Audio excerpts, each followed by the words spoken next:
How are you guys doing today?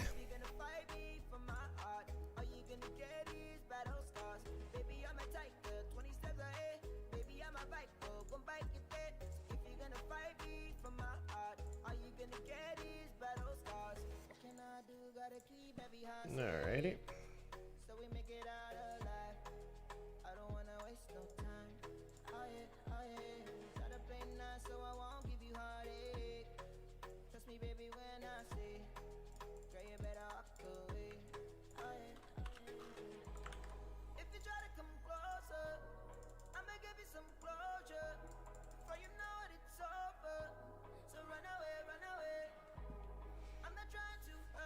I spoke about it at the last stream. It's not something I think I would use. I think it's for a very specific workflow, and if you need to do stuff fast paced, that's probably a good option. But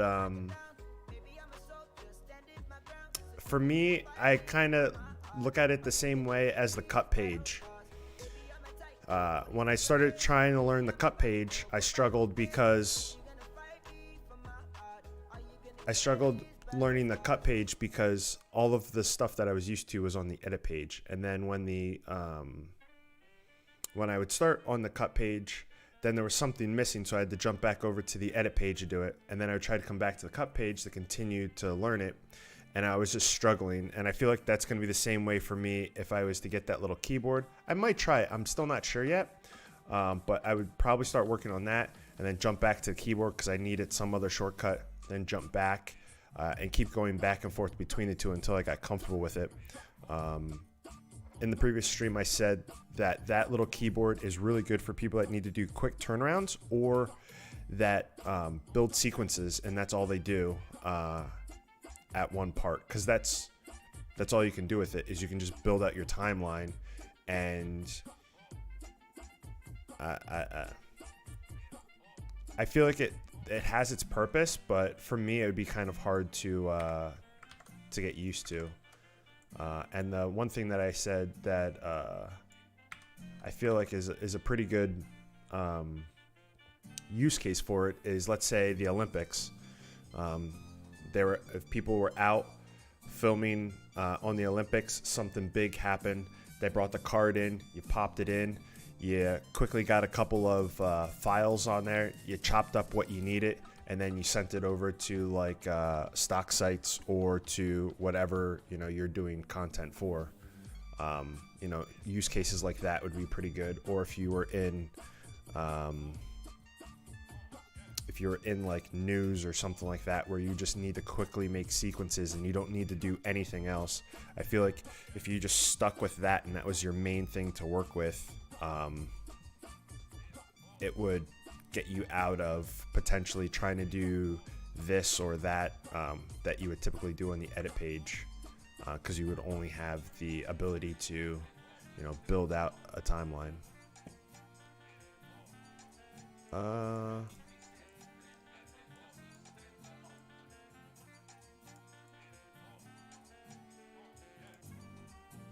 I don't use a significant library of smart bins, so I didn't have any issues with that. All of my stuff that I sell on my site isn't smart bins. It's all within these tools here, and all of my stuff is still here. So like all the transitions, I can still pop them in. Those all work. All of my titles I come into my titles, all of my titles are here. They all work. And I can pop those on. No issues. Nothing I had to reinstall. Nothing like that. Yeah, so my stuff was perfectly fine. I didn't have any issues with this stuff. But I know some people do some kind of quirky things with stuff in the sync bin and using that. But I don't really have any of that kind of stuff.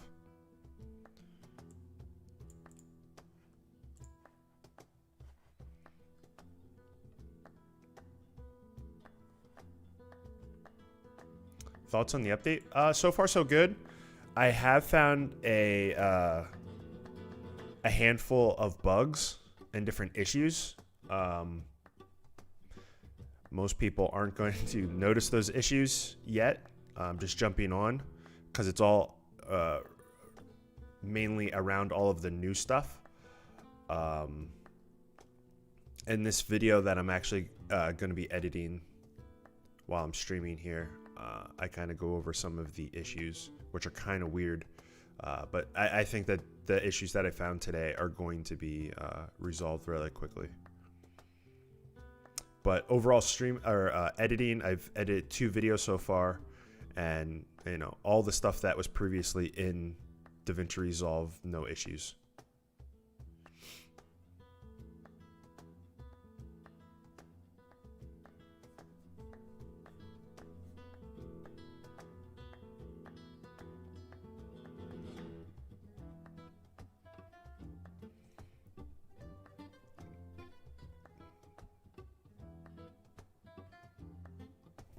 Oh, nice. Well, thanks for jumping on and hanging out with me. Currently editing a video. Well, I didn't even start yet, but going to be editing this video. It's about the new shape tools that are in Fusion, and let's just say they're going to be amazing. We're going to make a bunch of cool tutorials with them because, yeah. Especially if you have a system that doesn't have a ton of RAM. Let's just see if I can jump in here so I can show you one spot. Oh no, I just realized something.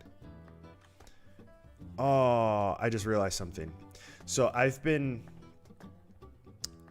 editing with, or I've been dang it. So I've been recording my videos, so everything's baked in, the camera's baked in. I'm just going off of OBS. But one thing that I was constantly talking about in this video was the amount of RAM I was using, and I just realized that it's baked in, and I'm just gonna have to make a little insert and then just do a voiceover and say so I completely forgot that it's baked in. You just kind of gotta trust me when I say the amount of RAM. Dang it. But so if you were to make this kind of thing, or hold on, I go in even. Whoa, this is loud for me. Okay, so I made this whole thing, right? Super simple to make this kind of stuff. And I was just kind of showing, because you can do the same exact thing without these new tools, but because everything is vectored, obviously, you know, if you watch the video, I talk about it, but everything's vectored. So most tools, what they do is they pass pixels from one tool to the other tool. And that's why, so like on my system, I have 64 gigs. When you would make this many copies of a set of pixels, that would get rather large. Me doing this, adding the different animations in, and constantly tweaking things, I think I said it somewhere in this video, but I only used like 12 megabytes of RAM cache to get this and to have it play. But then there's like weird things like I talk about in somewhere in here. Where is it? There's like weird things that it's doing this, and it shouldn't be doing this. It doesn't make sense why this is happening, but it happens, and it makes these weird shapes and stuff. This should be a perfect circle, but yeah. So there's a couple of bugs still, but overall, the idea of it, how it works, it's not like they recreated the wheel. Obviously, the whole vector thing in video has been a thing. It's just now being introduced into Fusion. The weird shapes that show up in a render, I didn't try it, but I'm going to guess it does. If I'm seeing it in the preview monitor or the program monitor, I'm guessing that you would see that. I didn't actually do a test render, but I'm guessing that it is. Even if it's still even if it did render out correctly, it's still a bug because while I'm building the project out, I can't see a proper representation of what it's supposed to look like. So, all right. So this is all really low, huh? You can play with. The whole thing to remember here is that. All right. So how loud do I need this to be?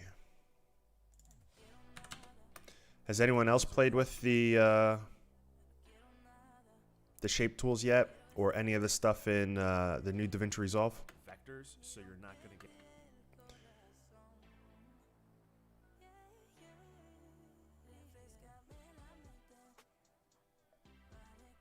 I still have all of my projects from DaVinci Resolve 16.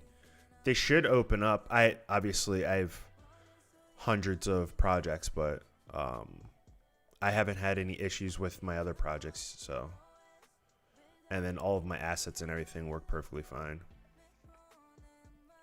99.9% of that stuff is compatible with a newer version, which is always good because I don't know if you know what project archives are, but if you use a project archive and you upgrade, obviously you want to be able to open that project archive up from a year ago or 2 years ago. So not deprecating different aspects of the program is definitely beneficial. Or if they do deprecate something, there is some type of translation that can be done with the old way, converting over to the new way.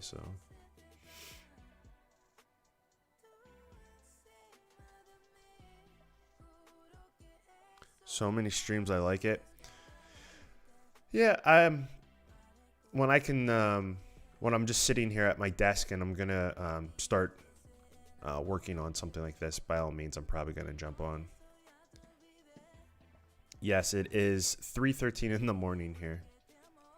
I have a very weird schedule.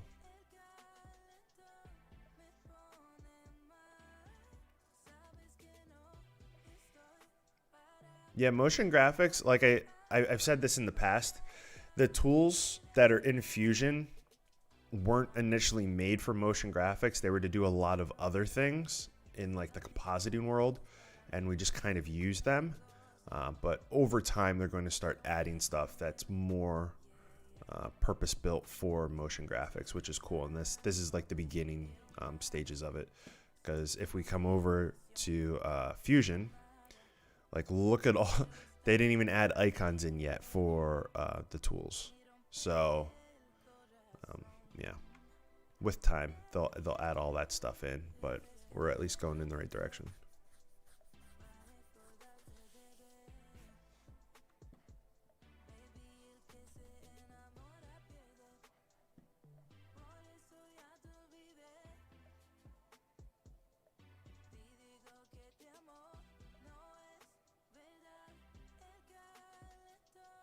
The only time I would say to hold off on updating to 17 is if you're currently working on a project. Obviously, if you're working on a project, just continue working on it. The things, the fancy things that are in 17 aren't really worth, the headache of trying to get a project done. But if you are going to upgrade, I've been saying this nonstop, but you want to back up your database before you upgrade your database. And to do that, if you've never done it before, is in here. So this is what your project typically, or your project manager looks like. You open this up, you have your databases, and you highlight the one that you want to. Click this little button right here to back up. You back up before you click upgrade database, right? So you want to back it up, and then you'll have it in a separate location to then upgrade, because once you upgrade, you can't go back to 16 and open this database. So use that backup file if you ever need to go back.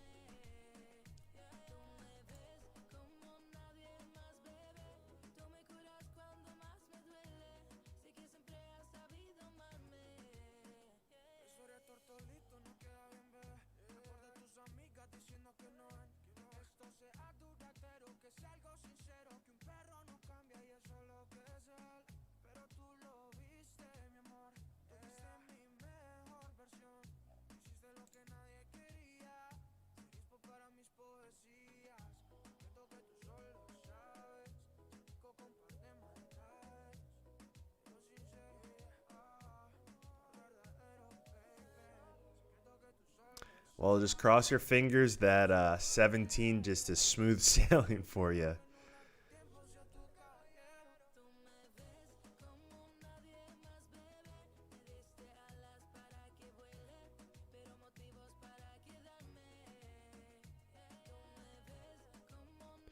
I think, like, if they didn't have the keyboard, that it's worth it. Think about it. If you bought DaVinci Resolve during, let's say, DaVinci Resolve 14, you would have gotten every update up till now. You know what I mean? So once you buy the license, every big update, every big release, you get all of them for free. So $300, depending on your situation and what you actually use Fusion for. If it's something that you use for work, by all means, I don't see why you wouldn't. Unless, you can't. The free version does it all. But if you're, looking to upgrade, once your local or wherever you're going to be purchasing studio has the speed keyboards, they said like it's going to be a free thing for a short period of time, like a limited time thing. If they have it, reach out to wherever you're purchasing from, ask them if they're doing the deal. If they are, by all means, you're getting, a $300 mini keyboard for free. So why not?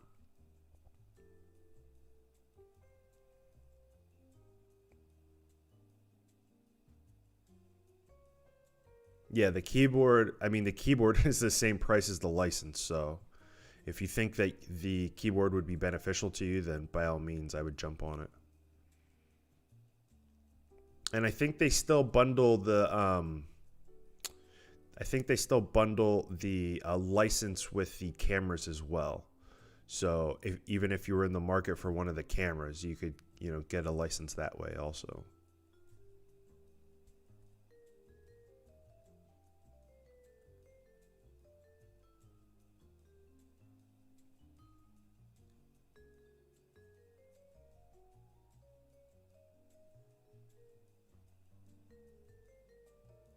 If they stopped doing the whole license update thing, the biggest issue is half of their users use a dongle, and that dongle was also sold with a very expensive panel.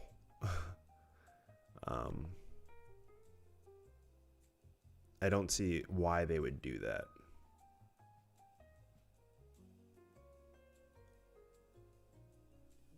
I mean, I guess if things were, money was tight for them, then then they could do that, or it'd be like a cash grab, because it makes it a little easier for some people to spend that money. But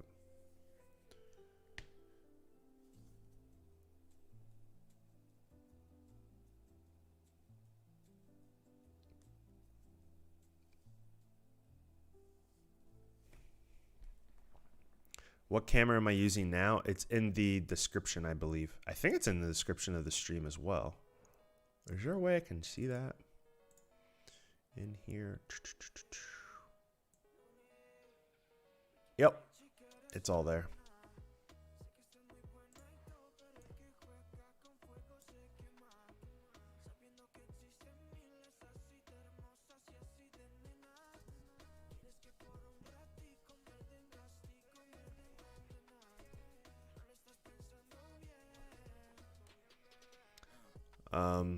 It's the second time you asked about the popular meme things. I try not to chase trends and try to show how to use the tools, and not so much just chasing trends and what everyone else is doing.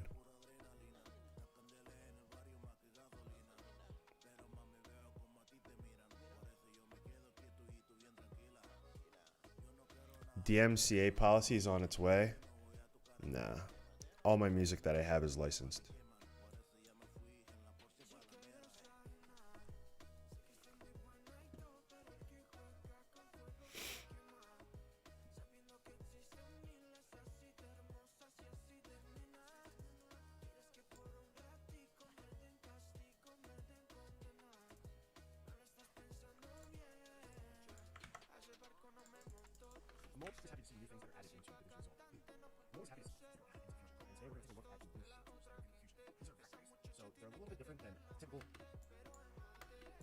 I'm always happy to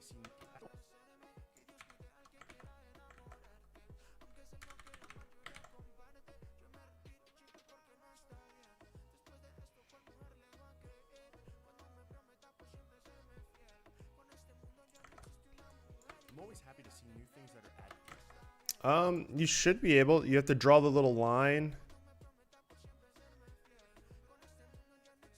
Yes, you need a license to. So I am broadcasting this stream to other people, right?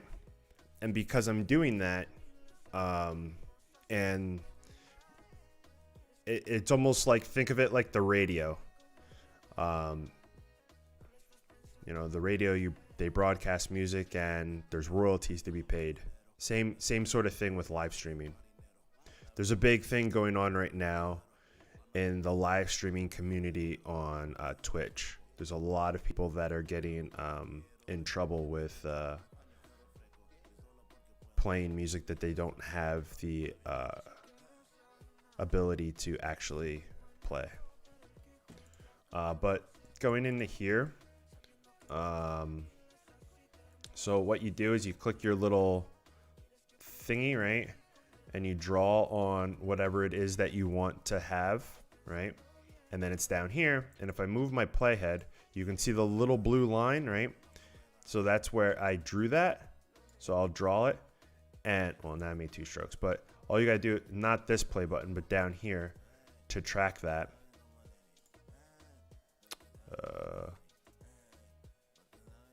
What's going on?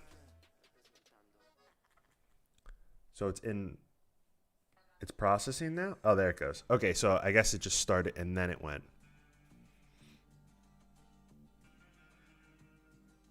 So then down here you see the progression.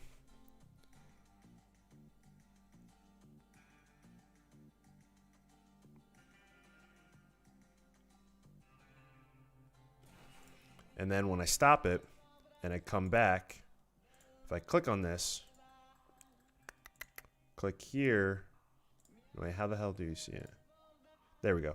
So I click on there and now I can see what the current mask is. So it seems like it's getting my chair in there. So if you didn't want like the chair there, the only issue is they're very close in black. That side, because this side obviously doesn't have that much light. It only has the rim light back there. It's selected, so you would have to click this button here and then turn that red, and it's going to try to get that out. But because both of these are so close in color, it's struggling a little bit.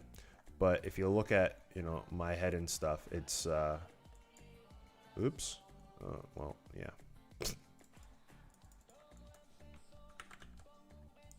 But that's how you do that.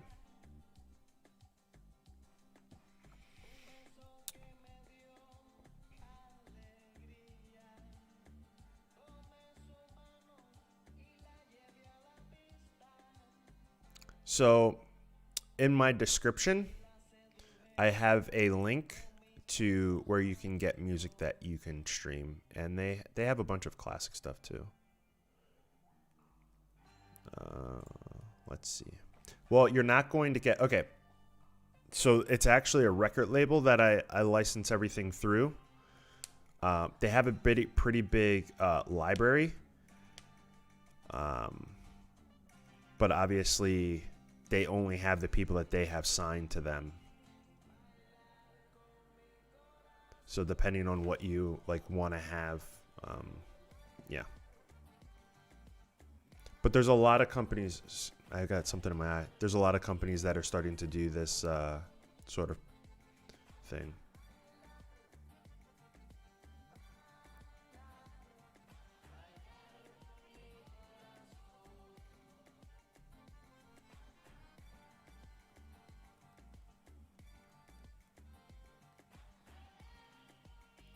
Play spray, I'm not entirely sure I know what you mean by that.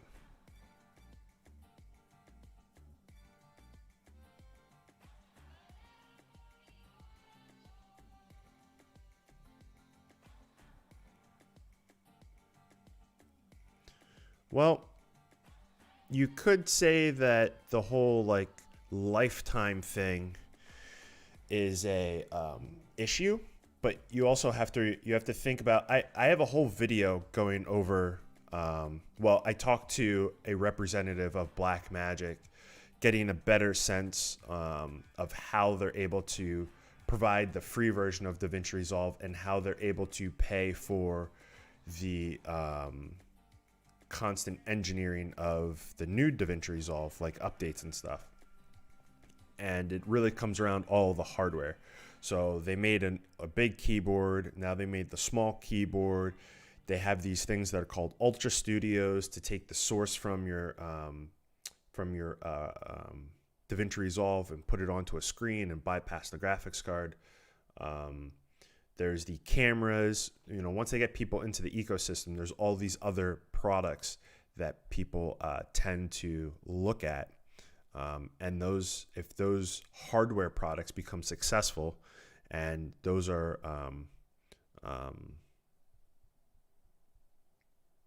those like make them money, well then, you know, then they have more capital to do more development on DaVinci Resolve. DaVinci Resolve, in the grand scheme of things, with all editors that are out there, is big, but there's so much of the market that they could still dip into. So I don't think that they are struggling with potential customers.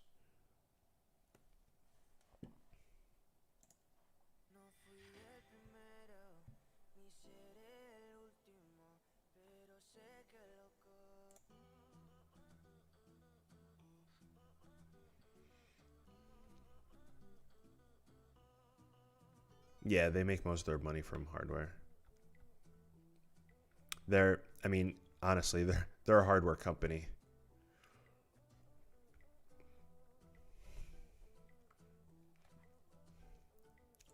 Like, do you know what a keyer is? So you know, like how when you have a green screen,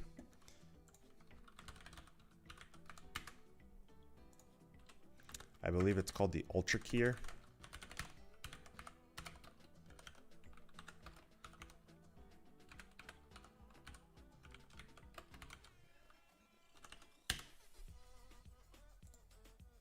Let's say Ultramat. So they make like dedicated hardware just for green screen, right? For like big stuff. So if we were to take this and we look up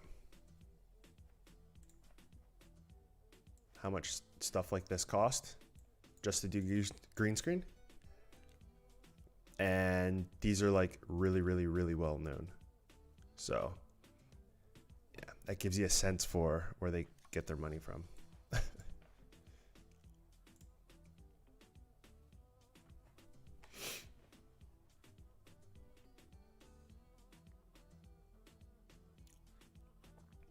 It really depends on, So you're asking about the which you get. You really go for the subscription that fits you best. If you're just doing a YouTube channel like by yourself, then you don't need to get like the broadcasting and that kind of stuff and the commercial. They should have a breakdown of what they actually include. It's been a long time since I've looked, and I know that they've included or they've added a couple of different subscription models. So how to add a transition. So right here's my clip. You come into video transitions, and then you just add it on, right? You just drop it on there, and see the little thing there, the little line? Well, here. If I make this bigger. It drops it right on there, and then you have your transition. They're a little bit different but these are both the same clip here. This will make it a little easier to view. There you go. All right. So that's how you add the transition. It's not that difficult. And then if you get like other ones, like the stuff that I create, you can put this on, and then here and maybe take down this. You get like other transitions.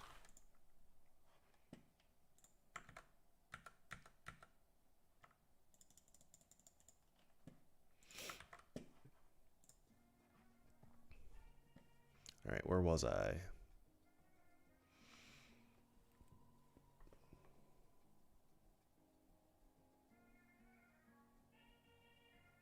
Why is DaVinci Resolve stuttering? It could be a couple of different reasons. It probably comes down to hardware, but it's very hard to, just a couple of lines of text to tell you exactly where your computer is bottlenecking. You can like open up, well, I don't know if you're on Windows, Mac, or Linux, but you should be able to open up some type of like resource monitor or task manager and see like while you're playing, is there something pinged at like 100% or close, in the 90s? Then you could see like, oh, okay, that's the thing that is slowing down my machine. Some aspect of your computer.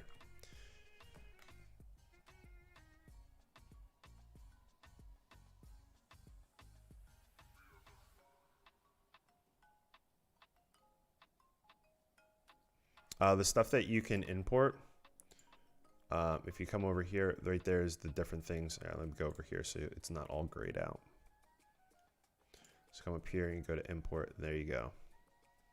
Those are the different things that you can import into Fusion.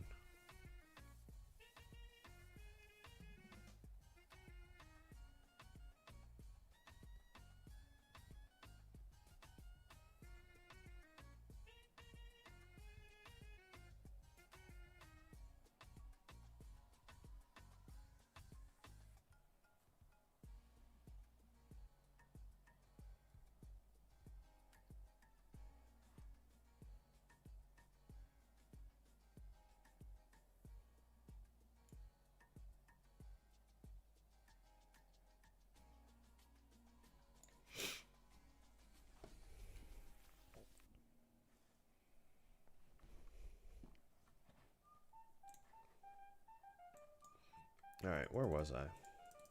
These are vector-based, so they're a little bit different than typical image nodes that you would connect. They connect similarly to how particle systems would work, or how... No, I messed up my whole UI. There we are. 3D system work, where you have to have some type of exit node into a 2D environment, similar to a render node found in both of those others that I just said. So we have to connect them up in a very specific way, and that's...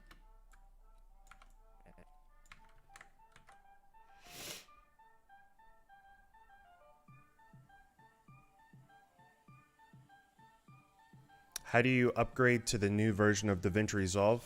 Go to the website, download it, and click install. And then you just install it in the same location that your current version of DaVinci Resolve is installed. And it'll move any files it doesn't need anymore out of there. It'll install the new files on there, and everything that you have linked together should stay. You shouldn't have any issues.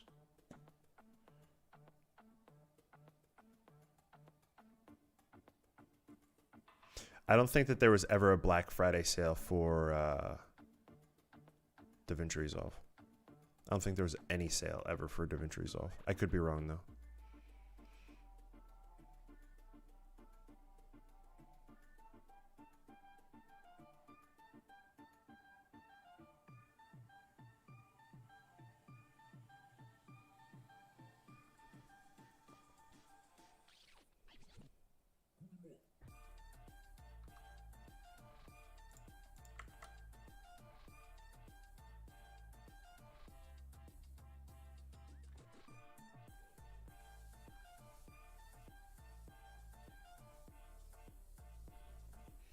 You're trying to key on a white background. It's possible.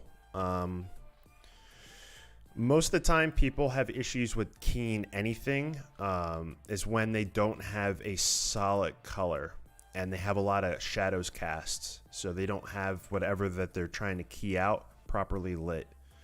A lot, you could get away with like cheap, like green screens or blue screens or whatever. But the whole thing is that this, whatever it is that you're trying to key out has to be properly lit. If you don't have it properly lit, then you get shadows cast on it. You get a noisy key, and you have to jump through a lot of hoops to get a good key. Yeah.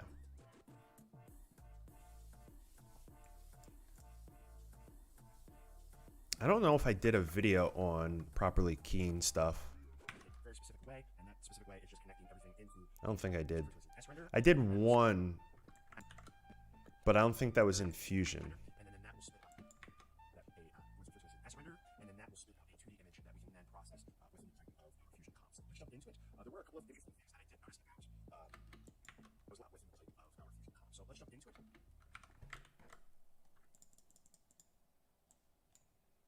Dang it. I just realized something else. All right, so I need to take this. No, not that. And that was really loud. I apologize. Put that there. And we will go into, yeah, shoot.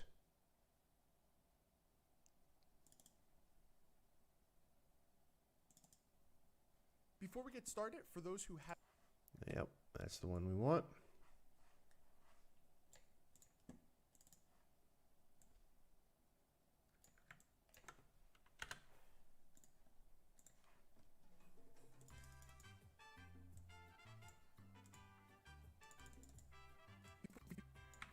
The heck?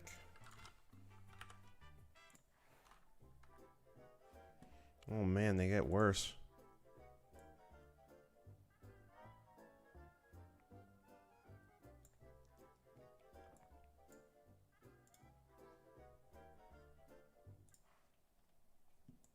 Before we get started, for those who haven't seen my content before, I do have a web website that's fully dedicated to everything DaVinci Resolve. You can go there and take a look at a ton of different tutorials I have, as well as pre-made assets.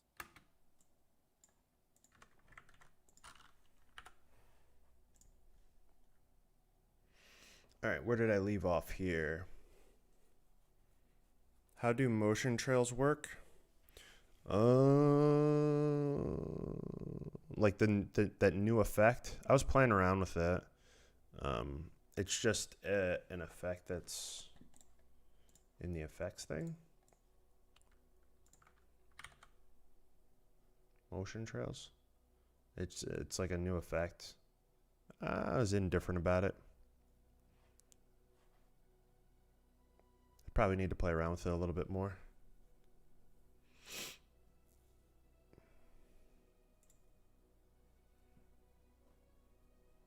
Is this not live? No, we're live.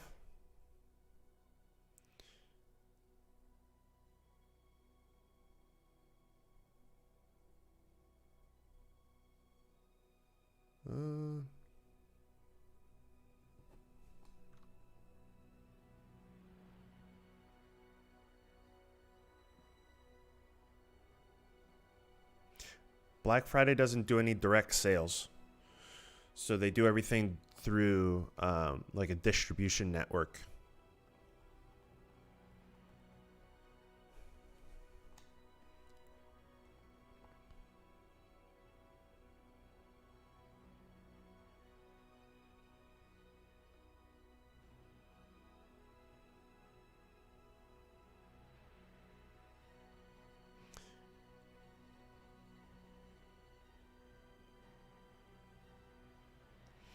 So that whole thing that you're talking about with the analog damage, I haven't seen that yet, but I've been seeing like a lot of people on Twitter talking about that, and I think it has specifically to do with the free version.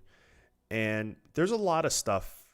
There's a lot of things that I'm noticing within DaVinci Resolve, the free version versus the paid version versus in the over here in the video, like the video call thing, that's like created all. There's like a bunch of like quality control things that slip through the cracks there. So you're not the only one. I said all that to say you're not the only one. Pre-made assets. There were a couple of interesting things that I did notice about when I was looking over the documentation. Oh, this was something else too. There in the documentation, it says that there's more nodes than are actually in Fusion. So that was kind of weird. When I was looking over the documentation and I was looking at the actual tools that are. When I was looking over the documentation and I was looking at the.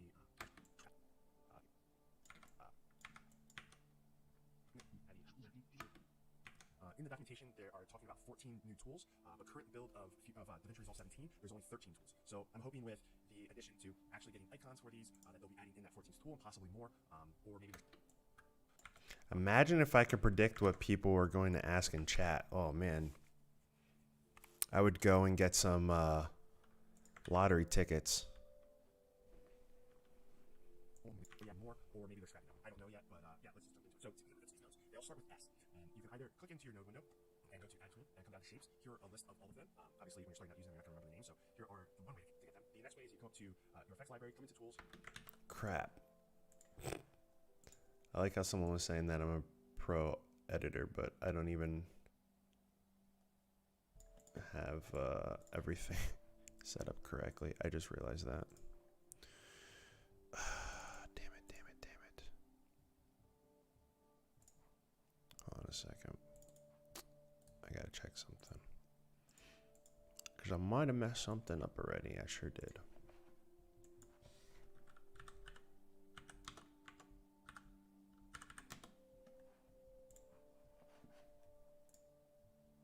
And I crashed. So there's that. When I changed the resolution. That's great.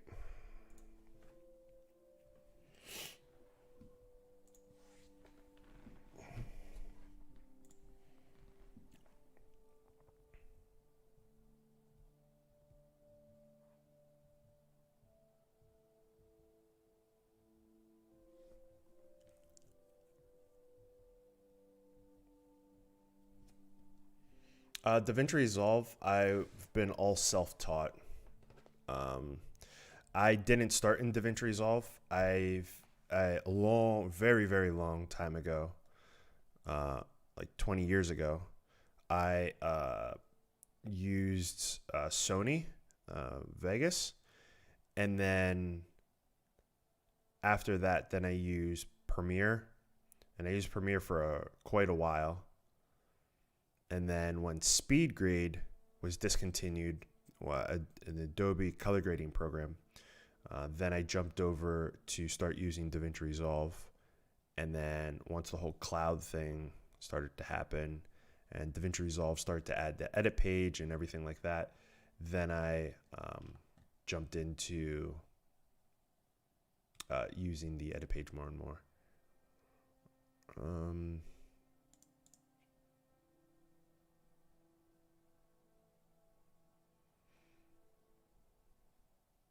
Is the magic mask free?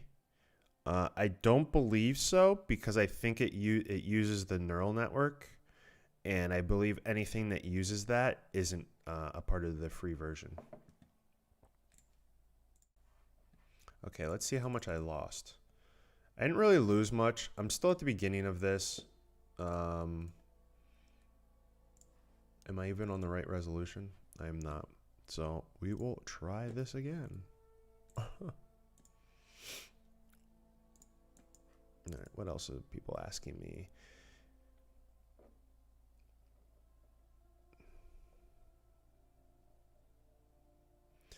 Do I have any videos showing how I set up your DaVinci Resolve install? I don't, and it's changed over time. And the only reason why I don't is because, as you can see, all this stuff goes to really random drives. I have a lot of drives, a lot of network drives, and I feel like explaining how all of that works could get kind of confusing for people that just have a normal setup. So I don't think I ever really did my setup and how I have my cache files on a completely different system and all of that stuff.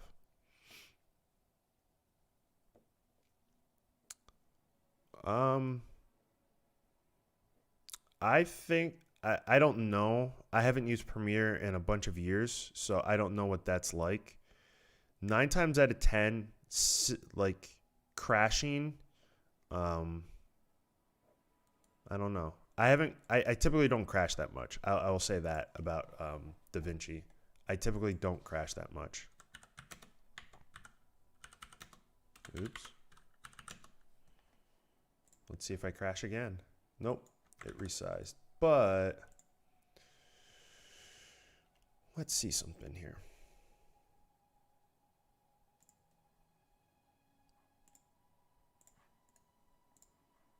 Here's a fun fact. I was told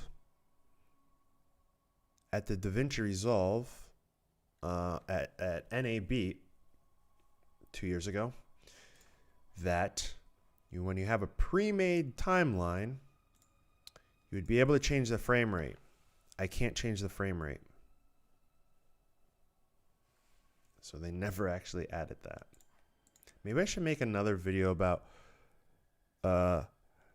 an overall how I like DaVinci. Actually, you know what? At the end of the 2 weeks, when I'm done making all of these videos, I'll probably make a video about all the things in DaVinci Resolve 17 that I like, that I found wrong with DaVinci Resolve, things I wanted, and things I was expecting but didn't show up.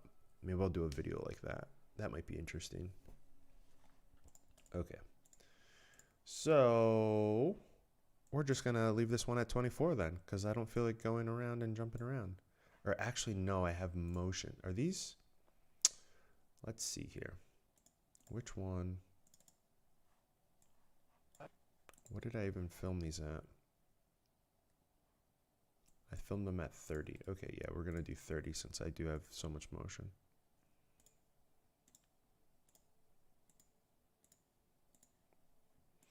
And I'll just redo it because that really wasn't that much stuff.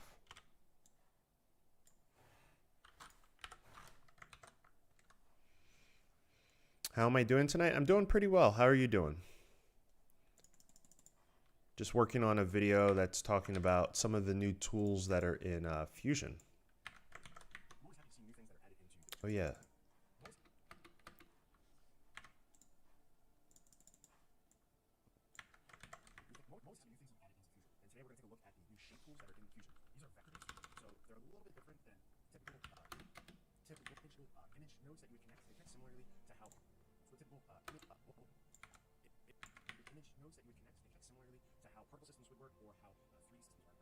Oh shit, this isn't even the correct volume. I forget what I used.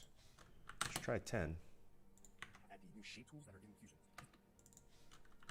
These are vector-based, so they're a little bit... Oh, geez. A little bit different than...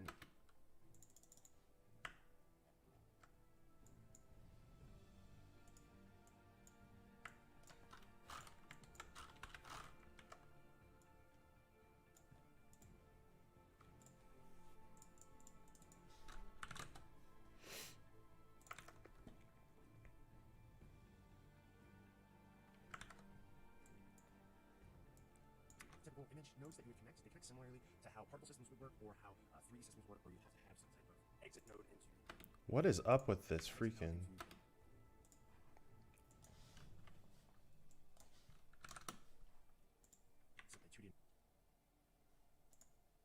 a 2D environment similar to a render node found just in...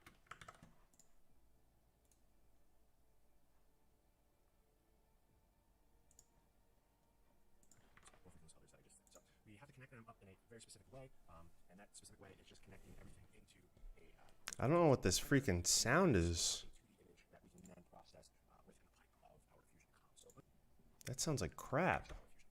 So let's jump into it. There were a couple of interesting things that I did notice about when I was looking over the documentation and I was looking at the actual tools that are in Fusion right now. In the documentation, they are talking about. That sounds horrible. 14 new tools, but current build of DaVinci Resolve 17, there's only 13 tools. So I'm hoping with the addition to actually getting icons for these, that they'll be adding in that 14th tool, possibly more. Hold on a second, I'm gonna try something. We are gonna make a whole new project and just keep this project, but make another one. Because that sounds horrible.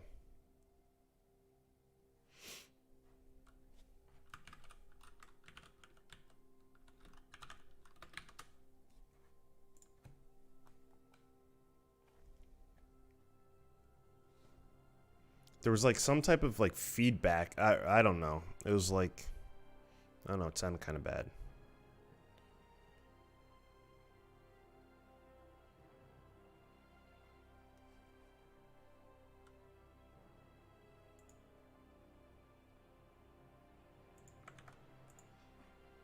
Alright, so if I put this in, yeah, we're not going to put that in there yet.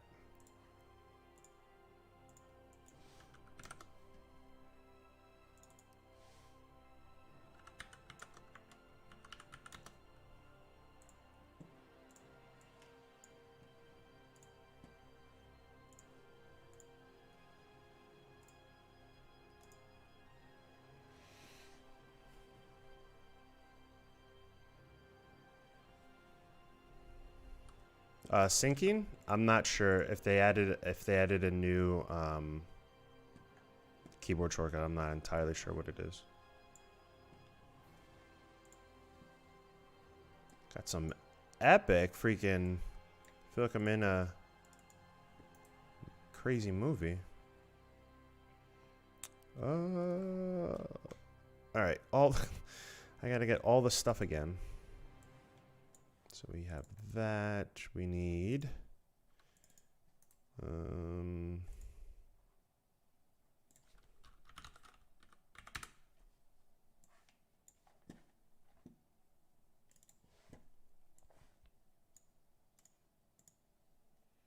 right, so we got the ad, we got the end little guy, we got this video. Oh. We need that little voiceover. Nah, I think that's all I need right now. They were saying some the base updates, but I feel like 15 to 16 was a bigger change. Oh, why? Because they added the different pages on those two?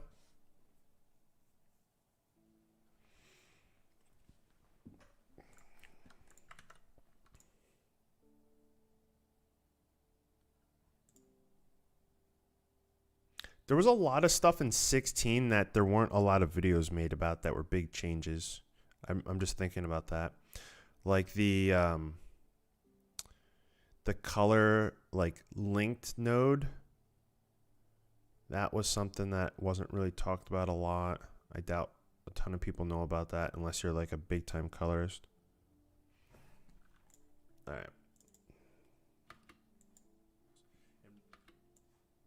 So how many times am I going to keep redoing this whole freaking thing? All right.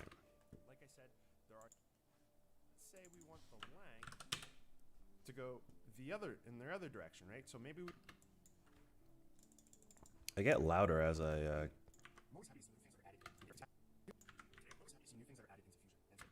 wonder why it's still giving me that terrible feedback. But I think if I play it in normal speed, it's fine. These are vector-based. So Yeah, it is.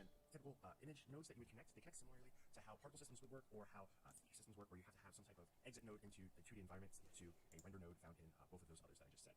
So we have to connect them up in a very specific way, and that specific way is just connecting everything into a what's referred to as an S render, and then that will spit out a 2D image that we can then process within the pipe of our Fusion com. So let's jump into it.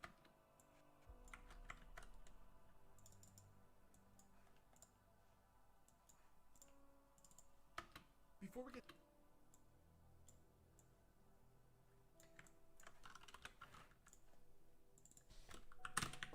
started, let's render, and then that will spit out a 2D image that we can then process within the pipe of our Fusion comp. So let's jump into it. Before we get started, for those who haven't seen my content before, I do have a website that's fully dedicated to everything DaVinci Resolve. You can go there and take a look at a ton of different tutorials I have, as well as pre-made assets.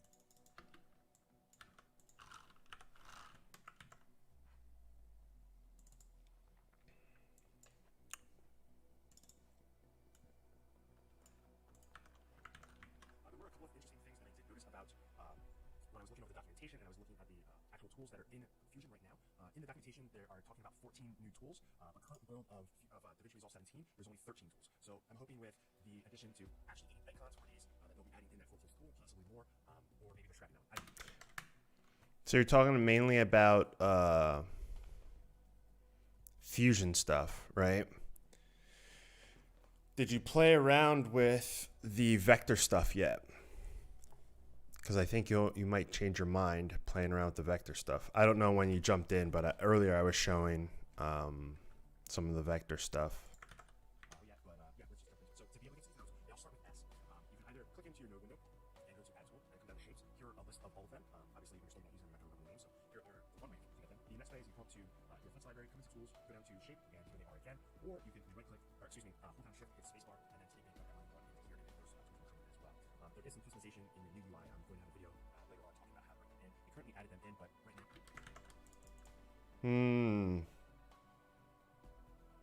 This is all kind of low in volume. Without having icons there, you can't really tell which one is which without looking down in the corner down there to see all of their names. So let's just jump into a couple of them. So the first thing I said is that you're going to need an S reader. There's a weird thing with dragging these down that I don't know why sometimes works within that new.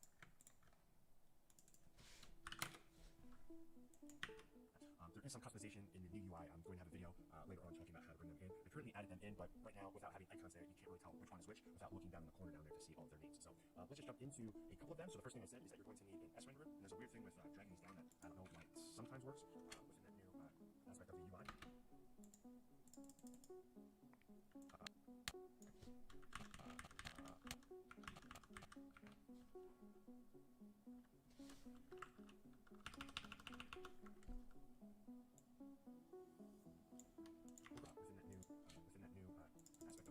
So we'll grab that and let's just grab in a and we'll just lock that up. And one interesting thing with these is because there's only going to be one part of this whole structure when it comes to shapes that actually spits out pixels. You always have to do everything.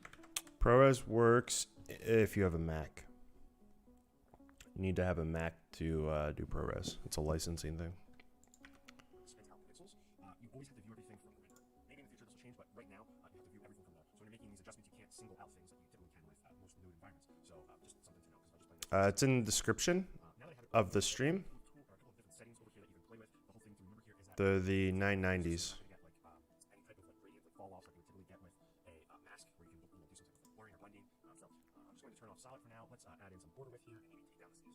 Obviously, we have some size controls here, so let's change this to 2.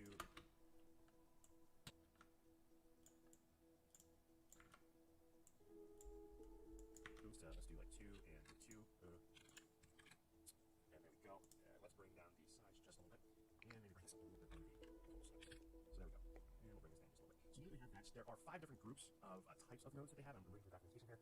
You have the generators, the multipliers, the modifiers, the combiners, and then the final render node. I like how I say that, but then I don't ever talk about it again. It makes perfect sense to someone that has used them before, but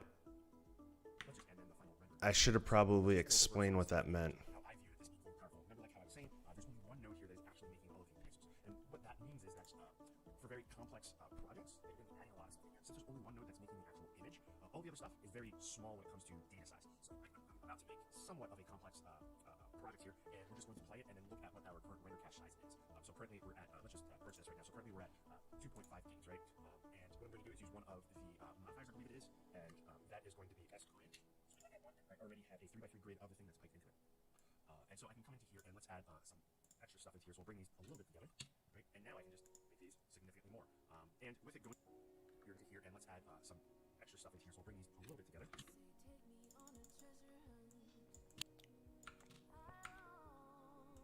So how's everyone doing today?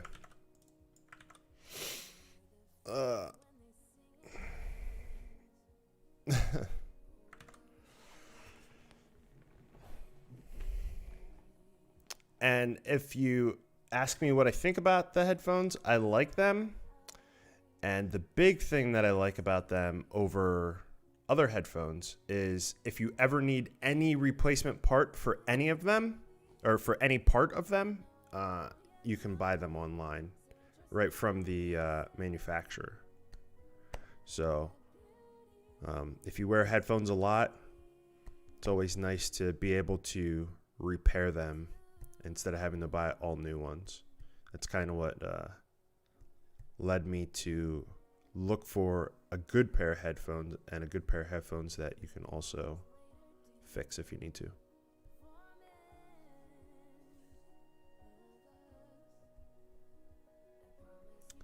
You bought a dongle for 16, how to upgrade to 17. You won't have to upgrade anything except for the software on your computer.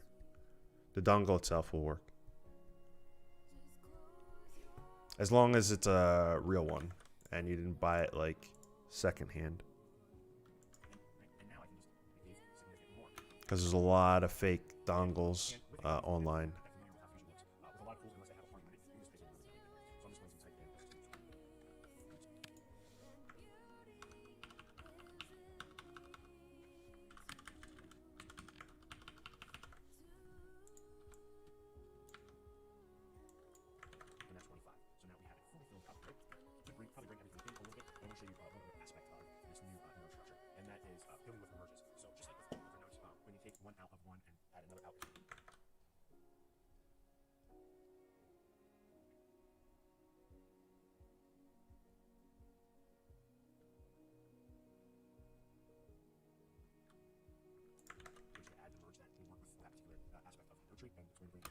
Yeah, and the difference between these and the I forget what the number is.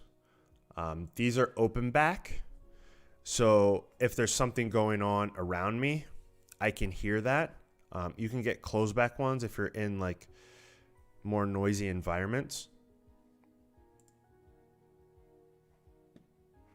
I forget what the closed back ones are. Here, let me look quick.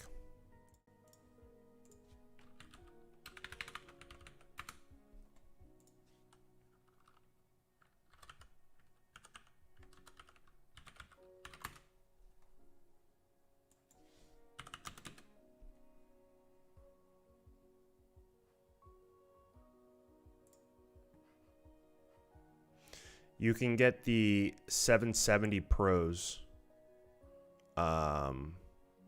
Those are the closed-backed ones. They're a little different.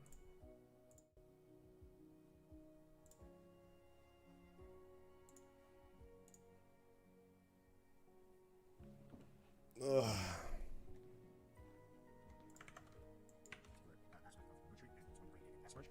These S merges work similarly if you've ever done 3D in Fusion. They allow you to add multiple things on you. So if I wanted to, I can copy this and add this one here. I can take another one and add another one, and it'll keep going. One thing that I did want to show you is because we're in a 2D environment, you're going to have some type of overlapping. So how is that overlapping controlled? And if you don't know, you can left click and drag and it automatically connects it. But if you right click and you bring it down, it'll give you an option of which connector you want to use. And with the S merge, as you connect, you can with the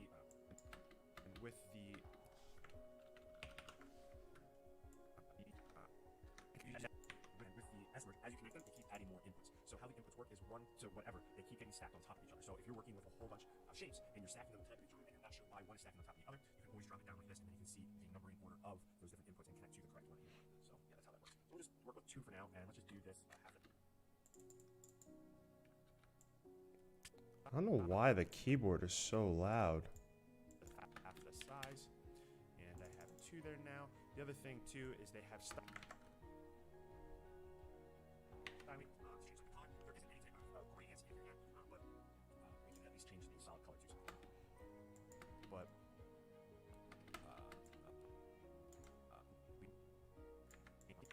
In here yet, but we can exchange the solid color to something. So there we go. From here, I can start to. But isn't that cool? I don't know how many people are actually like watching this, but being able to do this without these new nodes is possible. It's very easy to do. But it's very intensive in RAM to be able to do. So if you're working on a system that's biggest bottleneck is the amount of RAM you have, this thing is like pretty amazing. And if you do have RAM, you have so much potential now, because to run this is only 13 megabytes of RAM, which is nothing.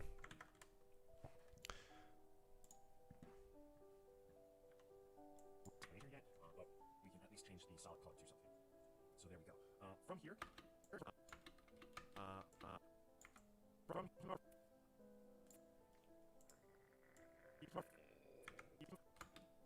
so there we go. From here, I can start to add in some animations. So I'll just come to one end, clicking on here, and let's just change the angle.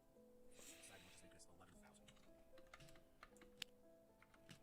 I'm really slamming that freaking keyboard, let me tell you. Okay, so now if I play this, we can see that we have it spinning. Let's look at the amount of RAM that we're currently using. And we're going through the whole 15 frames a second currently. Look how much RAM we're using. Right? That is...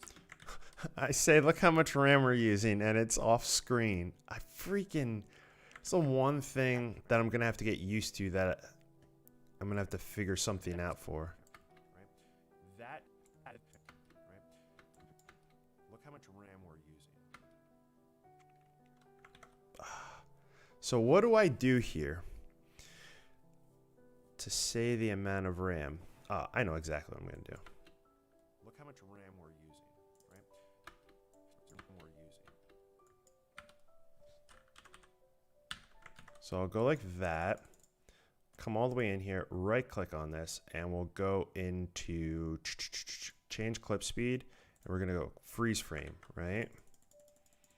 Then I can take all this, move it out a little bit, and now I have freeze frame, and on this freeze frame, I can come over on the color page, and in here, we're going to make this black and white.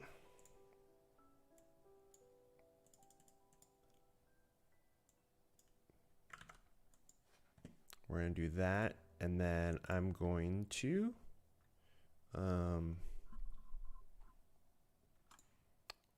oh, I gotta turn off the music. Hold on a second. Stop. While I was filming this, I completely forgot to move my camera, so you're gonna have to kind of pardon me on this. Altogether, throughout this video, making this, I've used a grand total of, I believe it was 13 megabytes of RAM to render this out. All right, so now I did that.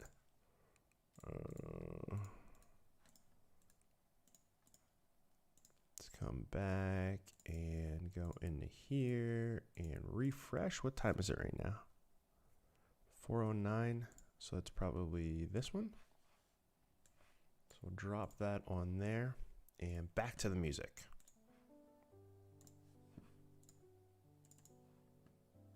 It started for the... Okay, that's not it. What that means... While I was filming... And we'll go like this. Why is it so much longer than I was expecting it to be? Turn snapping back on, go like that, bring this over. What were we at, like 13?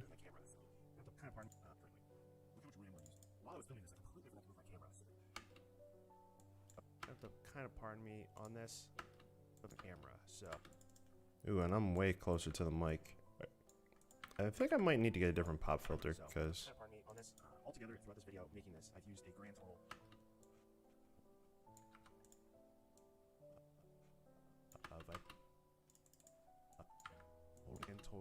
of, I believe it was 13... I believe it was 13 megabytes of RAM to render this out.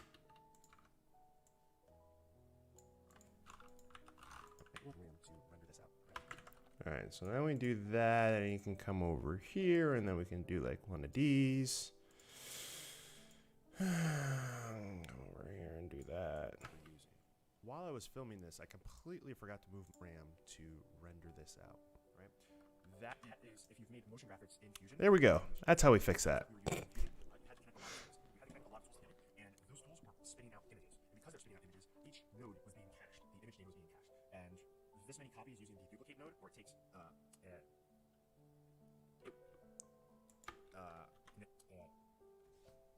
it would be significant in the. Ooh. Now we got to figure out. It would be significant in the overall amount of data we'd be using, because we would be duplicating whatever is on the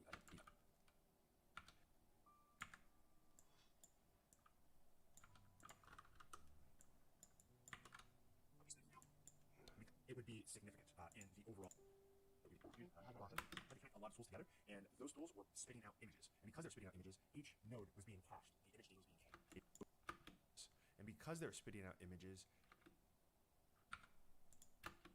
it would be significant. Tools together, and those tools were spitting out images. And because they're spitting out images, it would be significant in the overall amount of data.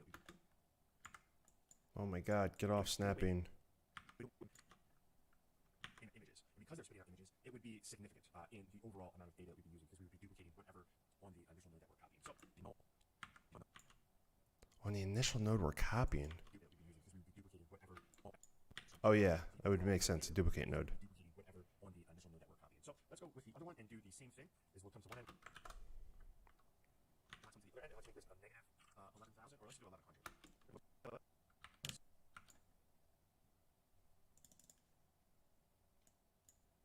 Now let's do 1,100. So now we have, okay, this might be going to. Let's drop one of these out. What is what? My keyboard shortcuts? They're all over the place. What kind of what are you looking to know? Let's drop one of these. Okay, so now we're playing it. They're both going in different directions, and look at our current usage. Absolutely nothing. We could go into that, and let's say we want to change the length. You want me to add a chime and stuff to go from black and white? You're asking me to get fancy. I need to download the free version or the studio version to upgrade 16 and 17. I'm using a dongle. Well, is it a legitimate dongle? If it is, then continue using Studio so you get all Studio features. So download the Studio version. But change the length. You change the length of them. Obviously, you would be able to go with it working with and working with, I guess, shapes and vectors. Just how lightweight they are. Shapes and vectors, just how lightweight they are. Now, this isn't something that is like mind-blowing. Some of the other programs did this, but it's great to now have it in DaVinci Resolve, or with the addition of DaVinci Resolve 17, now getting this in Fusion. Like I said, there are still some things that are a little weird, and this is brand. Oh gosh, didn't want to do that. That are a little weird, and this is brand new, so these things are just going to have are going to get worked on. I can definitely see at least one of these, and let me show you exactly what I mean by things can get a little weird. So if I was to bring in an ellipse, and I'm not entirely sure why I can't do that. Yeah, DaVinci Resolve 17 has a free version.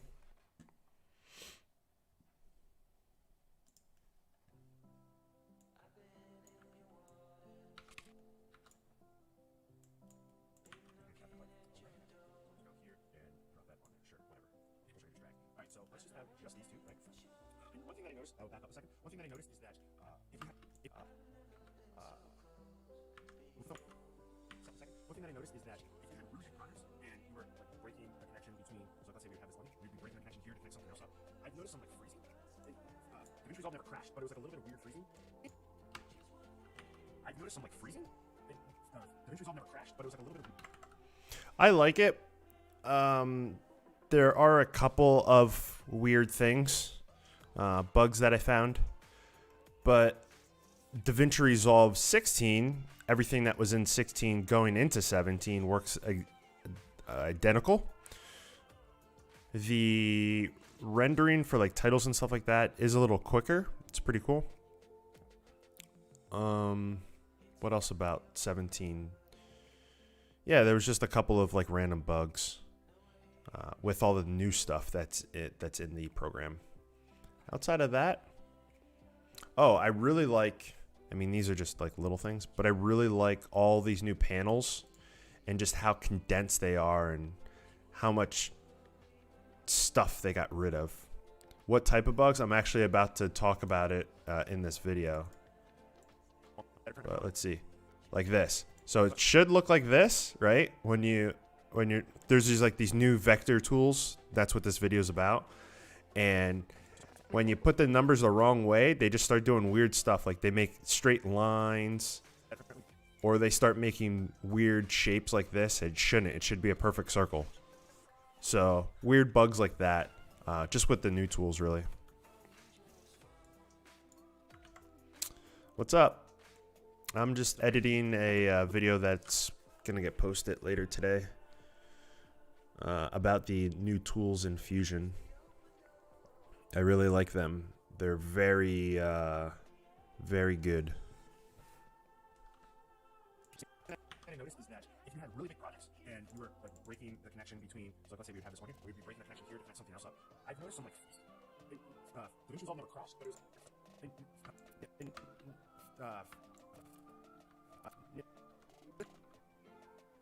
I've noticed some like freezing. DaVinci Resolve never crossed, but it was like a little bit weird freezing. And you know, we're still in beta, so there are some weird things going on. But let's go back to this stool and let me show you this. So I'll connect this up and let's go in and just add a border. We have a border here. Now we have a length. That's pretty cool because we can go around with this and we can change this. This is all been stuff that we've been able to do with other mask tools. But now we can, great. This is where it gets weird. So typically, I'm gonna show you. So typically, if we want to go one way, right, we can do that. But let's say we want to spin this the other way. So we can go to like -1, right? And now we go both ways, right? So we have the ability to spin this both ways, right? -1 to 1. But let's say we want the length to go in the other direction, right? So maybe we want this to draw on clockwise instead of counterclockwise. How do we do that? So I thought, hey, let's. Oh, that's weird. There are some weird things that are currently going on, and it's like, what is that now? There's a couple weird things that are currently going on. So if you're working on this until they kind of figure this out and get there's a couple weird things that are currently going on. So if you're working on this until they kind of figure this out and get this all working, this is how you would get it to go in the other direction for now. One thing that you can do is one of the other tools that you can use is an S transform. So right here, we will add that on, and then we'll take the X and we'll make the X negative. So what it's doing, and I'll just show you here. So just taking the image from one way and it's going the other way, right? So now if I come in here and I change this position, now it's going clockwise, right? So it's going clockwise now. So that was my workaround for being able to go clockwise. Yeah. Yeah. For being able to go clockwise. There's just a couple of weird things. Like I said, brand new tools. They still don't even have icons, but they are amazing. Look at, we've been playing around here, and we used 17 megabytes of RAM. So there's a lot of potential here. In the coming weeks and months, I will definitely be making some really cool projects with this. Just kind of want to show the tools, a couple of the issues that I found. I hate all the popping with playing fast. Yesterday, I wasn't getting this. I don't know if it's something on my computer or what. And for the ones that didn't know how they it's kind of annoying. Renders and stuff like that, everything does have to get piped into a render. And then coming out of here can go into any other part of your project because once it comes out of the render, it is now an image with pixels. I use fast forward. The command's called fast forward. So in your keyboard shortcut, it's called fast forward. SVGs were always brought into Fusion. This is for a long time ago, but when they get brought in, it turns the vector into a mask. So it doesn't really work with these vector tools yet. Hopefully it'll work, because I would rather have a whole bunch of vectors going into a renderer. It's way faster than having a whole bunch of masks go into other 2D image nodes.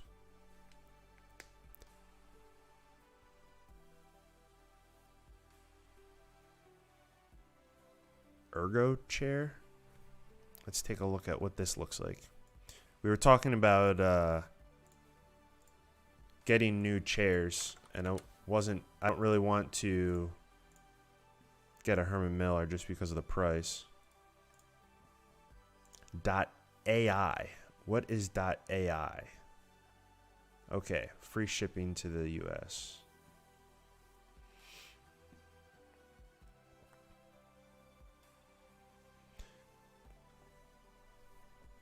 Two-year warranty, 30-day trial. This is what we're looking at.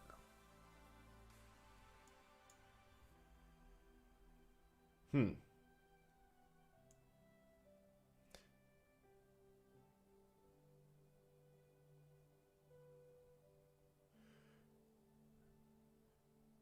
you guys ever see like Herman Miller's and how many freaking adjustments the chairs have? It's ridiculous.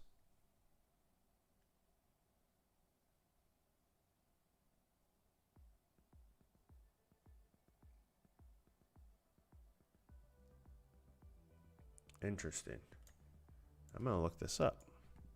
I'm gonna thumbnail that and look into that.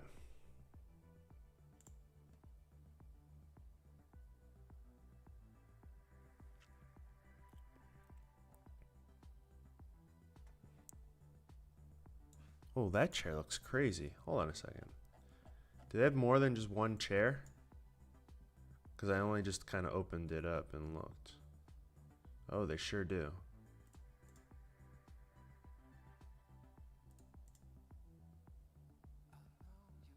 But these look kind of simpler.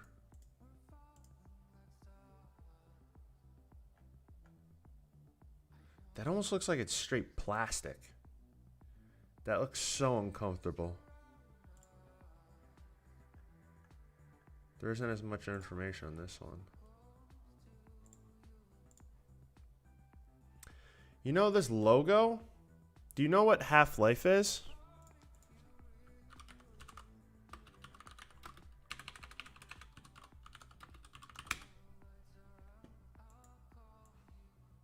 Doesn't that look so so much the same? Because I seen it up here in the little thingy. That's funny.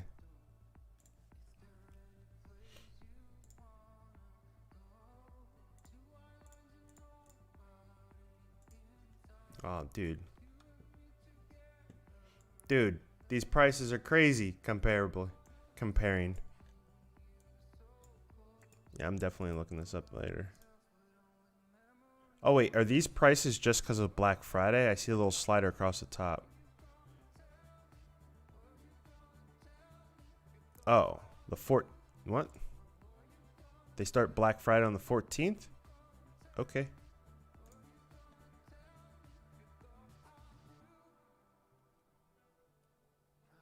And it just comes out of the renderer. It is now an image with pixels, so it's a 2D image with pixels, so you can spit that to just about anything. I think that's pretty much it for the shape tools. Like I said, for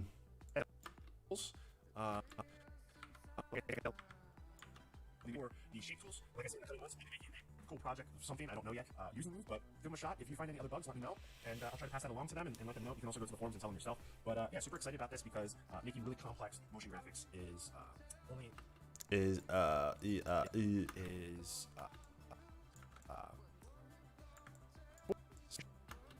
motion graphics is only before it was only possible, or before it was only complex motion graphics. Before it was only possible graphics is motion graphics. Before it was only possible by no, why don't you tell me? Enough possible by systems that had enough RAM. Now you can make this on a lower power I need to figure out how to stop saying all this. laptop and have almost no issues. One other thing that I did was laptop and power on a lower power laptop and have almost no issues. One other thing that I did want to say now that I'm talking about powerful systems is I think it's because all these tools are brand new and they're not legacy from in the past. But making complex stuff with this so far, I've noticed that it uses all of my CPU and all of my GPU. Not like 100%, but it's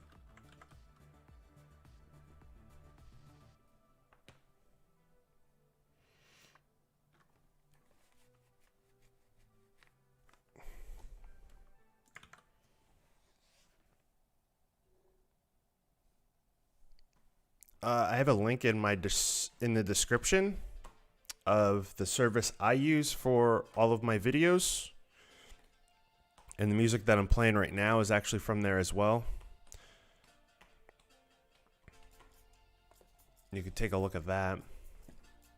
There are some other options, but really depends on what you're using the videos for, because here I'll show you.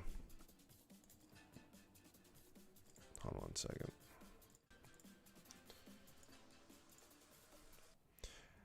Music can get very expensive very quickly, so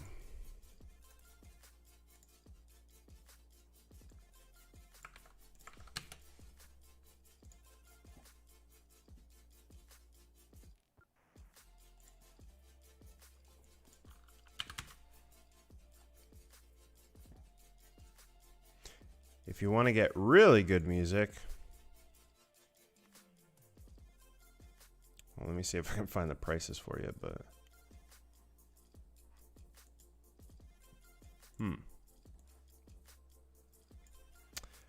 I would say 90% of 9 times out of 10 you're going to want to go with what you're listening to now, which is in my description. But if you're working on, okay, I'm kind of broke, yeah, then you don't want to go with Universal, cuz I was going to, if you're going for free, you could use the stuff that's, if you have a YouTube channel or a YouTube account, you can go into, I don't even know where it's at anymore, but in the account for like creator or something, there's like a music section, and that all that music you can use, and there's no issues there.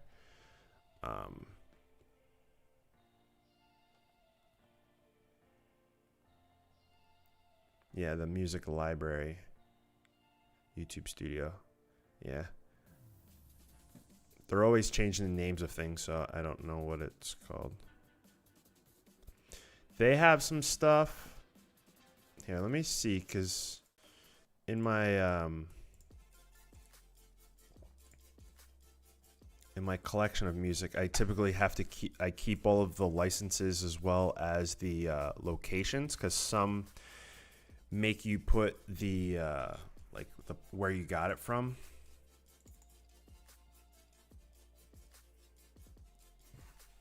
I think the one is called Purple Planet.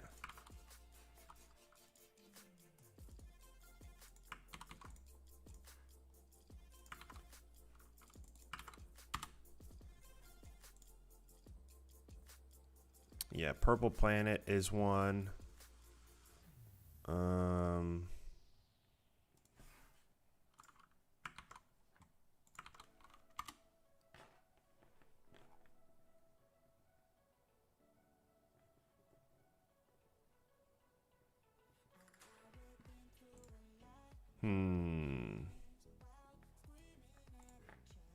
Maybe I should make a video about that. I can't find any other stuff right now. I'm sorry.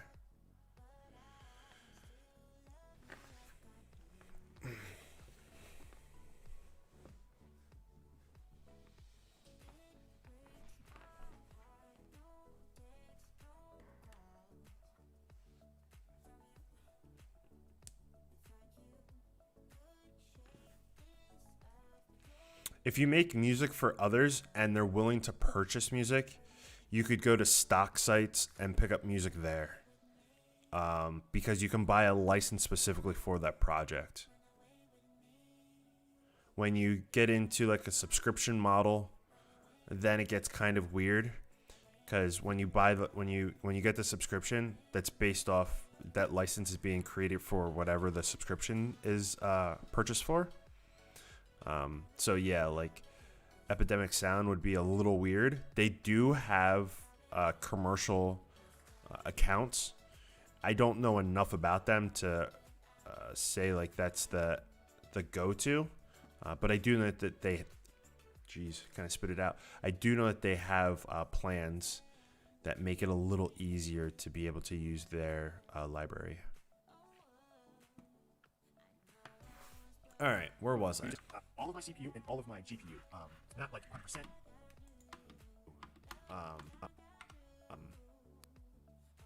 Not CPU, not like 100%, but it's using it. They're working. Jeez. Using it, they're working together. It's not like there's just my CPU getting blasted or my GPU getting blasted. They're working together to or CPU getting blasted. They're working together. How does one stop saying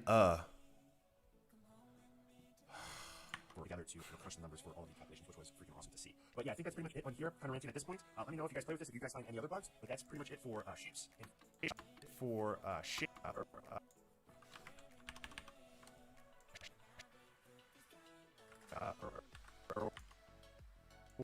That's pretty much it for shapes in Fusion in DaVinci Resolve 17. With that being said, my name's JR. Thanks for watching. Have a good one, guys. And I didn't full screen myself again at the end. I did that yesterday too. Okay. So I have that done. Let's get my subscribe button animation thingy here. There we are. Well, your eyes are going to probably be over here, so I'll go like that. Then the audio for this is somewhere. There we are. Snapping back on. And reduce this by 5.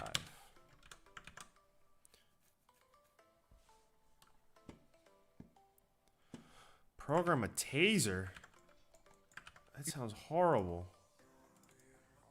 I guess it would fix the issue, right? It'd be very difficult to get a video out, though. You just see me twitching every once in a while because I'm getting zapped.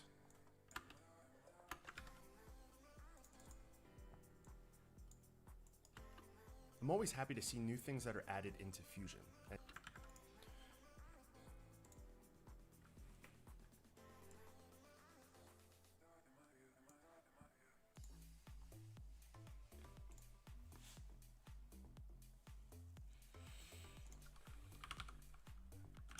I want to get new music.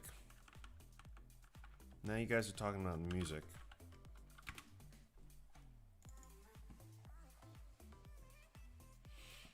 Because I've used this music for so much stuff.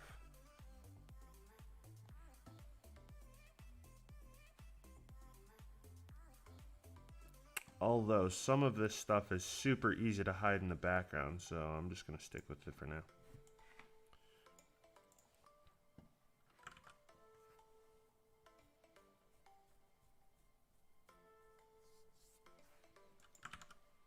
I'm always happy to see new things that are added.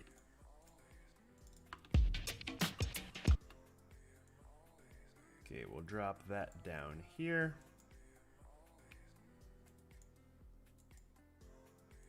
Bring that over. Where are we on? Track 3. Bring track 3 down to like 35 or something. I'm always happy to see new things that are, and that specific way is just connecting everything in. Perfect.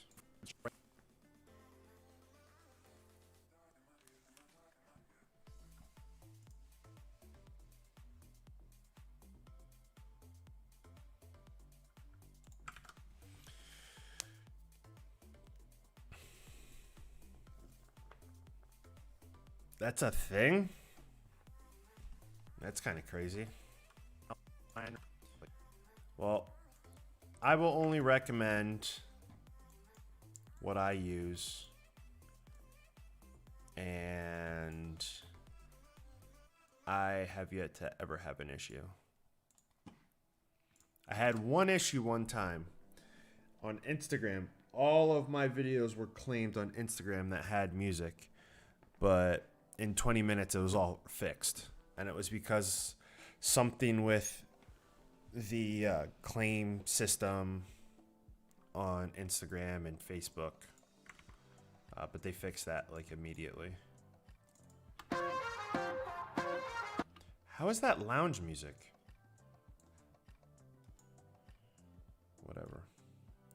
So we'll do 1 second of a transition, right? This is a bit big. 1 second. So there's a 1 second mark. Bring this over, go like that. But we want to get rid of that crazy high end, like blurring or blending. And we need to bring down channel 4 down to 35. So I'm just going to turn off solid for now. Let's add in some. I need to turn off this streaming music. Border width here and maybe take down the size just a little bit. Obviously we have some of this stuff and how I view that this being very okay, it just fills up the background just enough.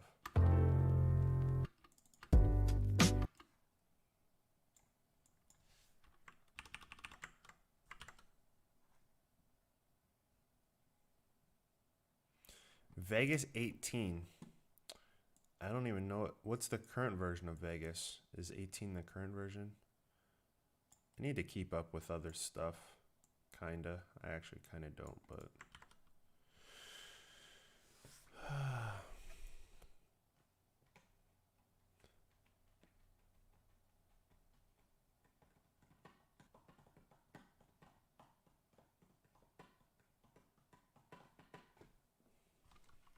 have it fully filled up, right? Could probably break everything in a little bit, but I want to show you one other aspect of new. From here, I can start to add in some.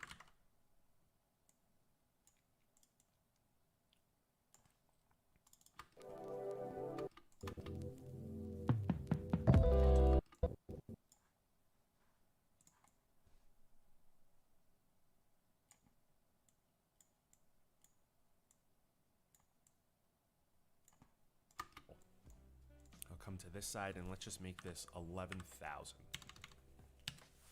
Okay, so now if I play this, we can see that we have it spinning. Let's look at the amount of RAM that we're currently using. So with the addition of DaVinci Resolve 17 now. There's an auto crossfade. I feel like, I don't know. Maybe if I used it, then I would be interested in it, but. Oh, I think I know what you're talking about, like where you jam one into the other. Wait, they are. Now, this isn't something that is like my. Is that what you're talking about? Like when you jam them into each other, it like adds that crossfade?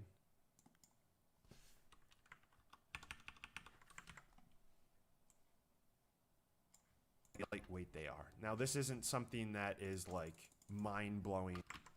I see.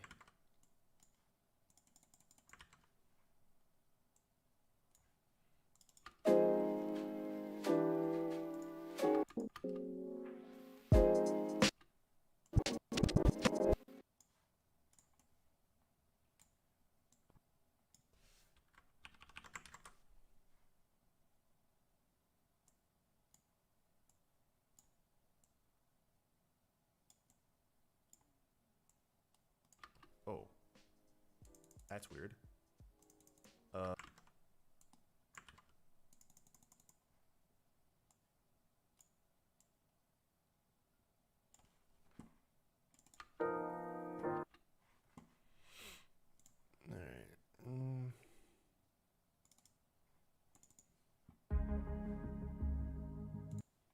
Nope, don't want that.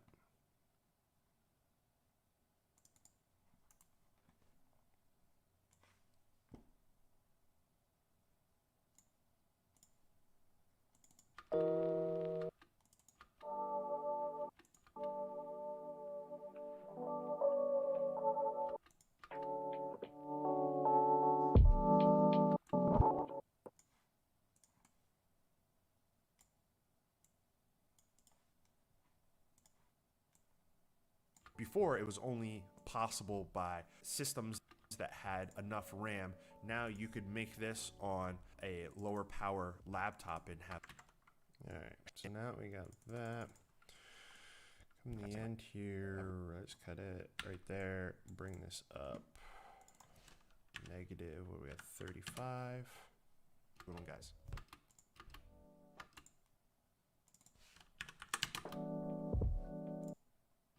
Name's JR. Thanks for watching. Have a good one, guys.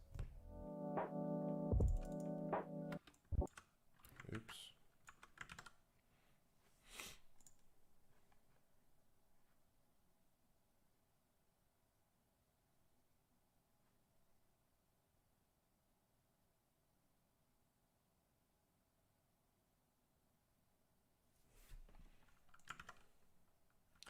What I could do is I could almost actually do those crossfades. I would drop it on. I would drop it on, and then I could make a shortcut to add a audio transition, and then pushing them into each other would be the only difference. But I could slide one into the other. I could do that.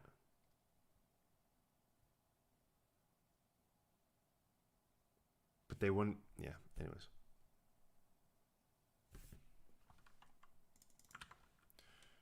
All right, so I got all of that. Is there something I'm missing? I got that in there. I said the whole thing about that. I think I'm done.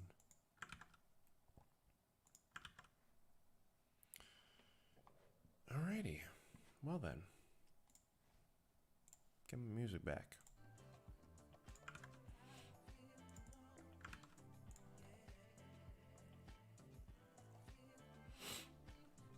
Where am I saving this to?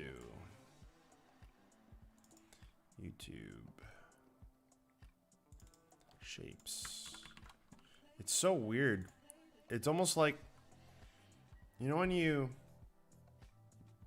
haven't written a date for a long time and then you start to write the date and then the year changes and you have to write the new date? I feel the same way about DaVinci Resolve and putting a 17 instead of a 16. It looks weird and it feels weird. I'm not used to it. All right, let me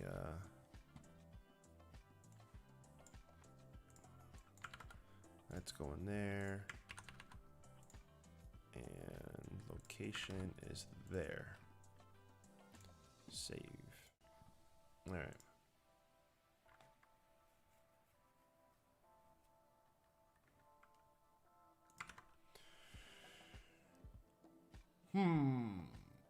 I am done, right? There's nothing else I have to do. Render.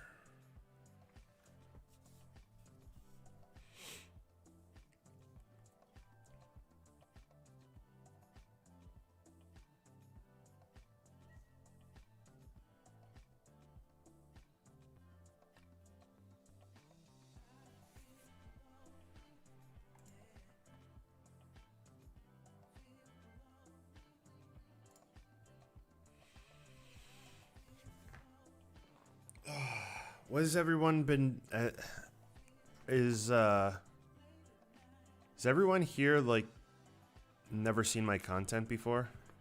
I feel like a lot of people that have been coming in are completely new and are asking me like, why am I not using Premiere and why I'm using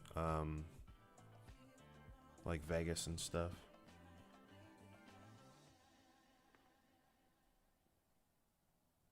Oh, you have Resolve?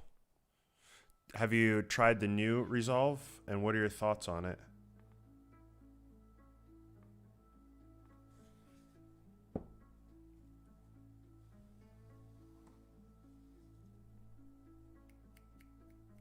I mean, I'm all for new viewers.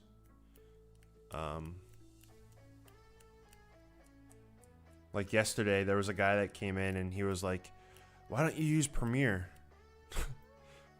'Cause I don't. At the end of the day, they all kind of do the same thing, just a little different. They all tell a story.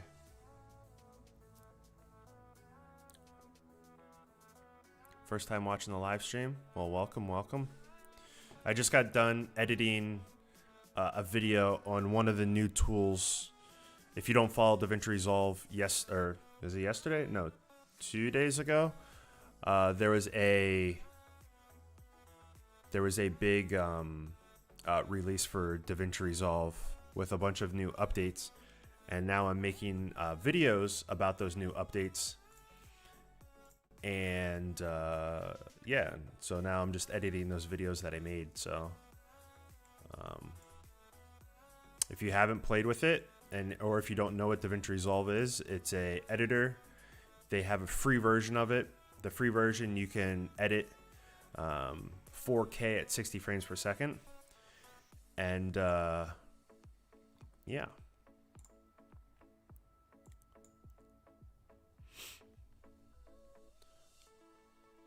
And there's no watermarks or anything like the other ones.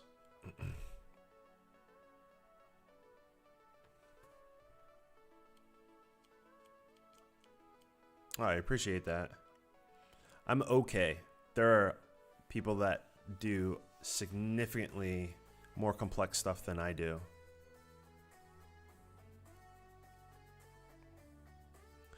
I wouldn't use, if it will work, the slick pack will work, but I would use the force pack if I was you, because the force pack is going to take advantage of the edit page tools.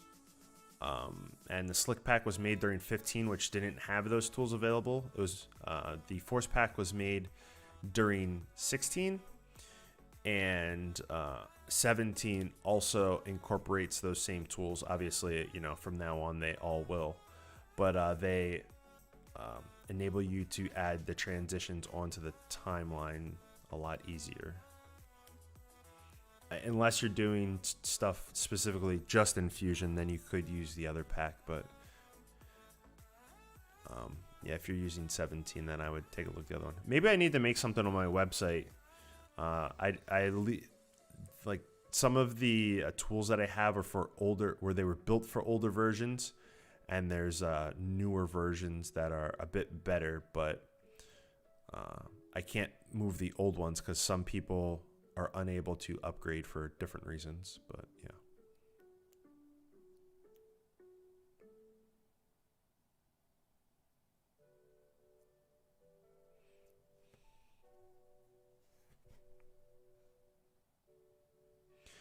If DaVinci Resolve seems too complicated, you could always just, you know, try the cut page. The cut page is pretty lean, and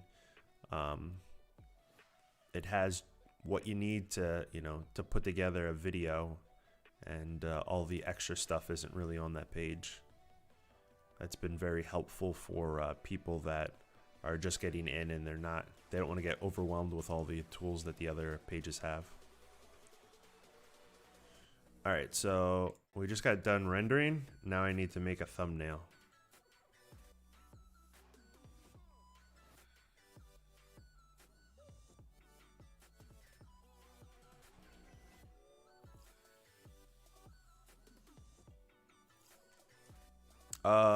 I'm not sure what you mean. What feature the auto rotoscoping? Are you talking about the magic wand or whatever for the color page? I haven't played with it a lot. A couple of times I have played with it. It kind of worked. I haven't done a lot with it yet to see if it's gimmicky or if it actually produces really good results. Yesterday I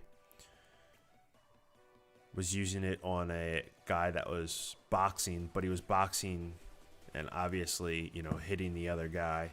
And so like the mask would be on him, and then when there was contact, then the mask would be on the other person too. So it was kind of weird.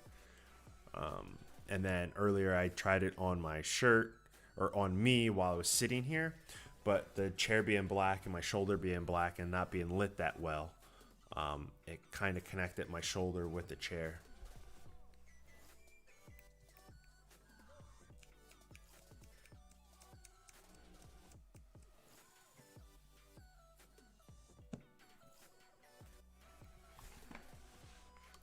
Okay. Should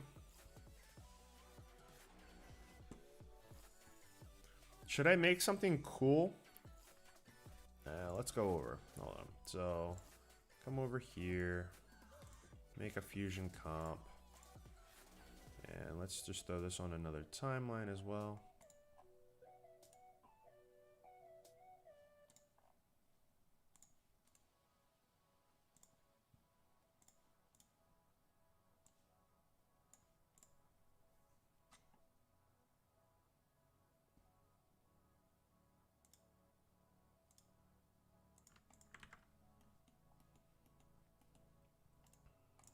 Alright, so let's go grab some shapes. Let's grab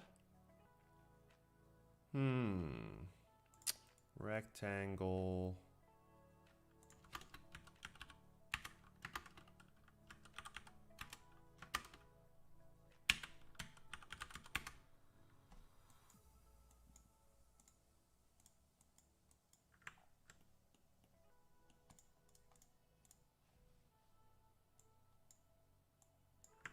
Okay, so we can't use the...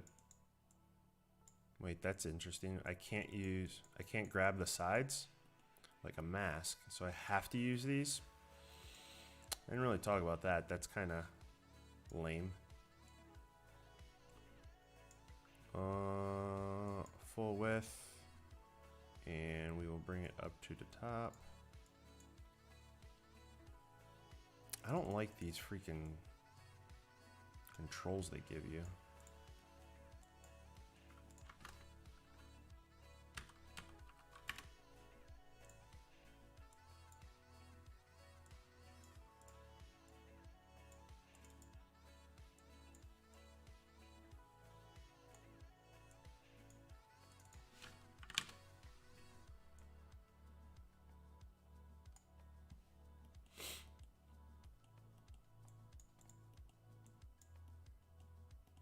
I don't know what I'm doing.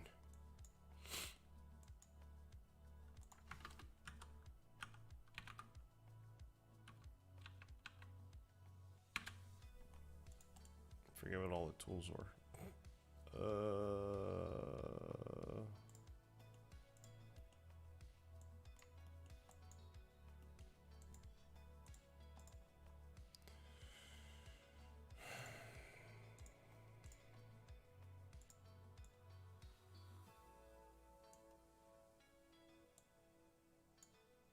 Actually, here's an interesting thing, because I don't even know what this is going to do.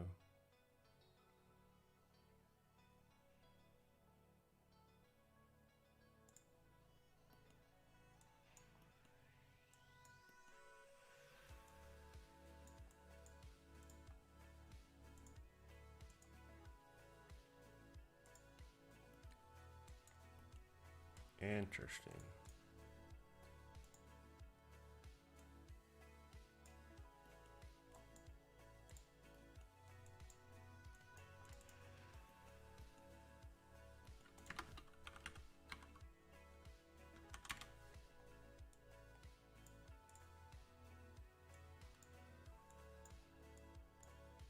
Jeez, that's gonna take me forever to get used to.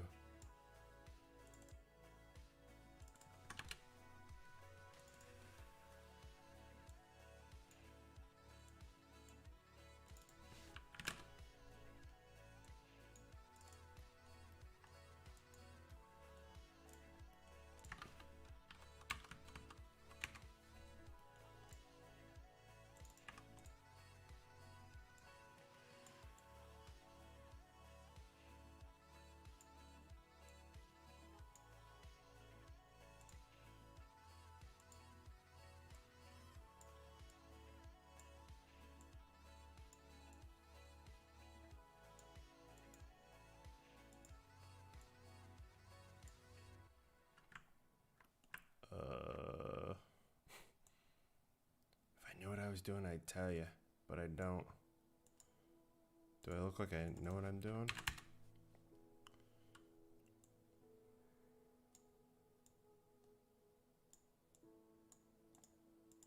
Using sliders is so weird. There should be a center control, like this.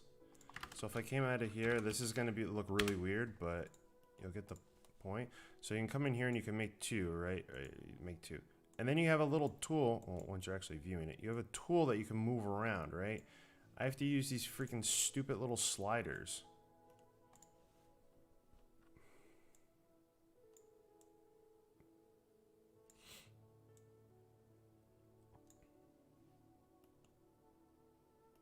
All right.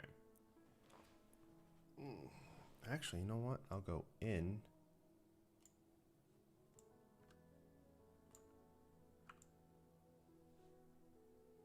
There we are, something like that.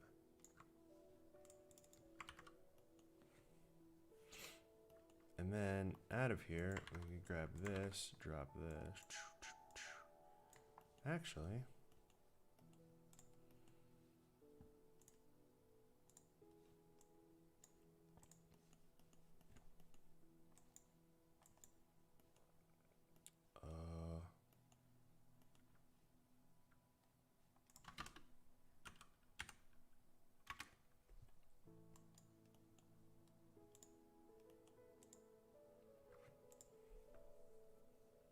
hold on a second.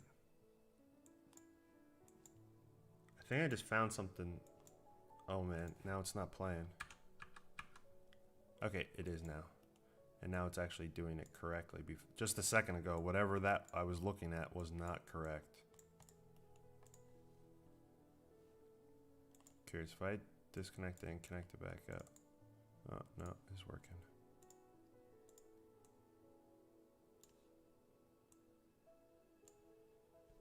Alright, I don't like the duplicate thing.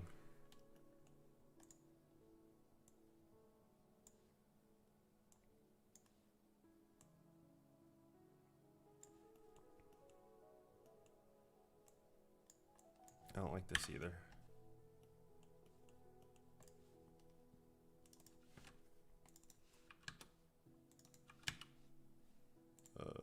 Uh-oh. It's rendering. It's doing something. Sorry. Hello from Mexico.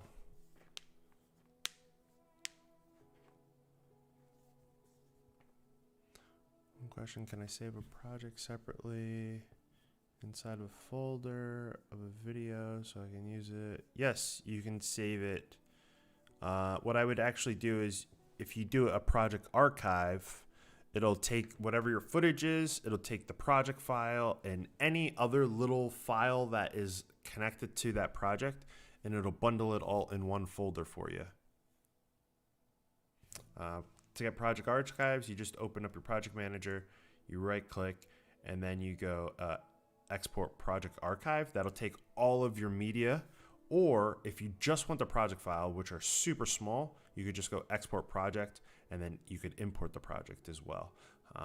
Depending on what actually happens later down the road, you're going to have to relink everything if you just do a import project, because it's going to look for wherever it was when you initially had the project open.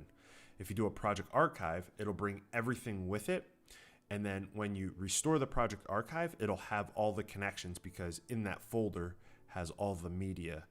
Sometimes project archives aren't that good because it's making a duplicate of whatever is a part of that project. So if you have like really big video files, it's going to make a duplicate in a folder. So two different methods. And I think I broke this because this has just been sitting here rendering, doing something. So we're going to disconnect that. Oh, that's what I'm talking about, where it just kind of like hangs out for a while. And now it'll hang out like this for a little bit. Hopefully it'll come back. Even though I didn't really do anything that was crazy, I could just restart DaVinci.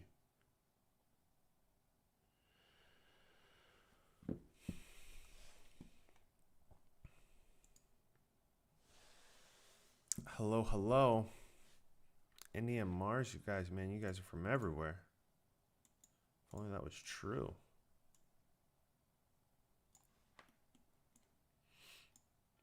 Actually,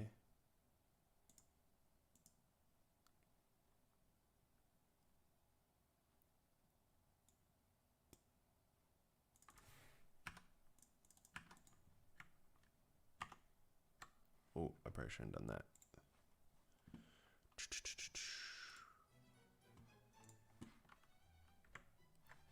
What in the world? I do not want holiday music.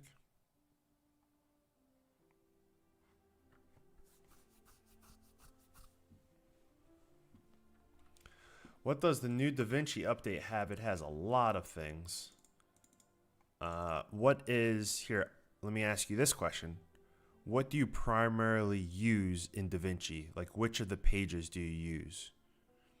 And then I can kind of give you a condensed version of what that page has, because there's a good amount of things that were added.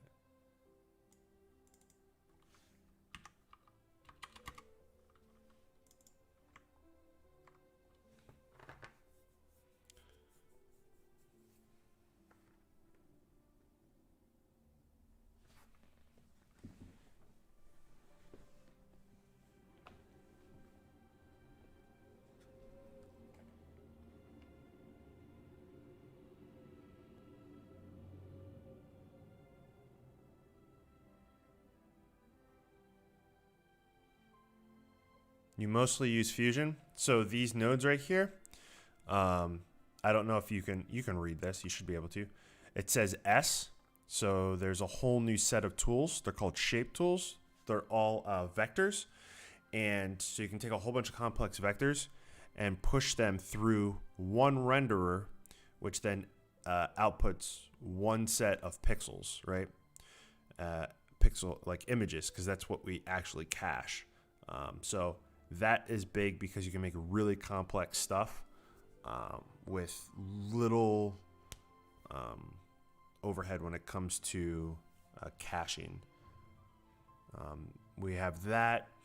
There's now audio in Fusion, so you can see waveforms. This timeline doesn't have it, but I can quickly add it on. So if I grab this, and let's just grab a video clip, put the video clip here, right? And I come in here to play this. And I come over here, and I come in here and make sure it's on timeline. Open this up, open here. Hello? Did I just find another bug? Oh no. Just in the wrong spot. Okay. And then you can go like that, and now we have waveforms here that you can see. Right? So that's like a whole new thing. So now we can time stuff. Have that. We have the ability to, and I didn't show anyone this yet, but we have the ability to change the layout a bit. As you can see here, we have a whole new tools. So now we have the ability to make different presets for people that actually use these. Kind of don't, but you now have the ability to add bookmarks. So when you're working with, and if you use Fusion like a lot, bookmarks are good because you could have like a whole bunch of multi-passes for different characters in a scene. And you could just have big node structures. You know, I'm talking node structures of like 100 to 200 plus nodes.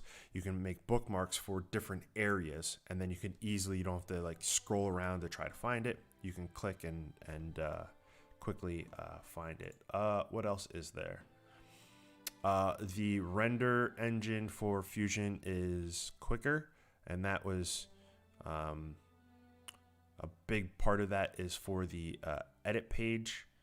What else is there? I know that there's so much other stuff, but now I can't think of it.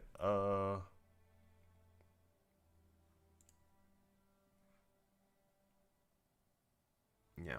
I don't know. Oh, they changed up how all of these look. So if I pull this in, and now I look, we have. Why did I grab that? I wanted to grab this. So now we grab this. They have like all these new icons up here. Overall, the UI is more like squished down, so it saves space, which is really cool. A lot of things in this update were like quality of life things, just making things simpler. Yeah.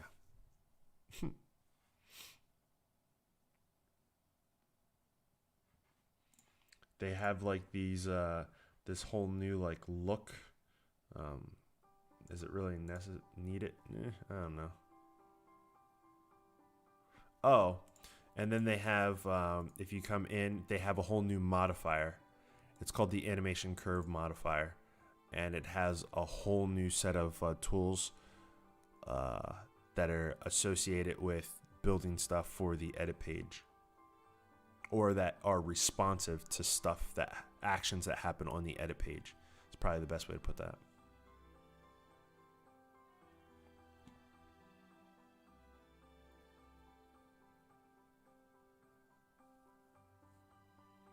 Yeah, making videos is definitely time consuming.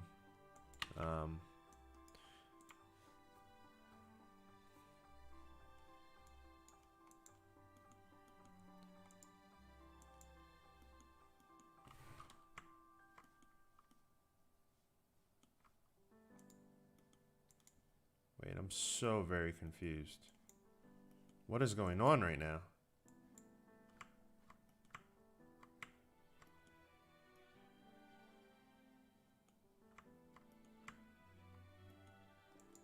Oh. Tuh. That was a little confusing. Okay.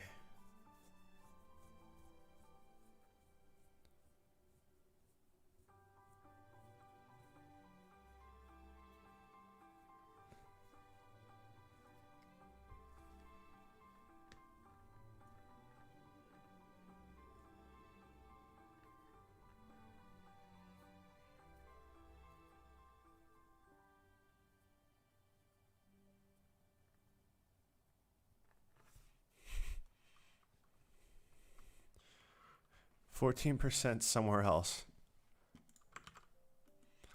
Is that the in-between where the computer kind of freezes a little bit and you're like, yeah, you know what? I'm going to go read this article on something else that doesn't really have anything to do with what I'm working on, because I tend to do that a lot.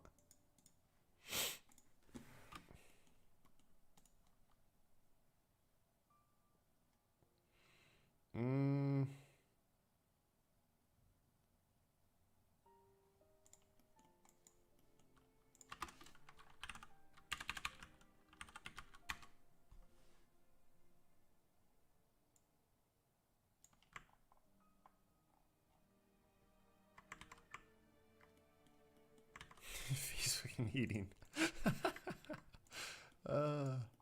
That's hilarious.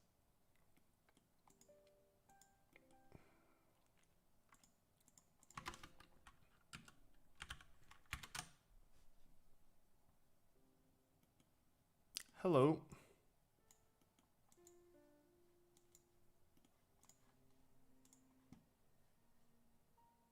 Oh, this is so weird to play with these sliders like this instead of being able to grab. Oh, wait, I can grab this. Hold on a second. But you can't grab the middles. You can only grab the top and bottom. Wait. Oh my, that is bad. So you can only grab this, the side, the width. I can't grab the bottom, and I can't grab the corner. Interesting. Well, you know what? The best way to fix that is you just link the two of them. Boom.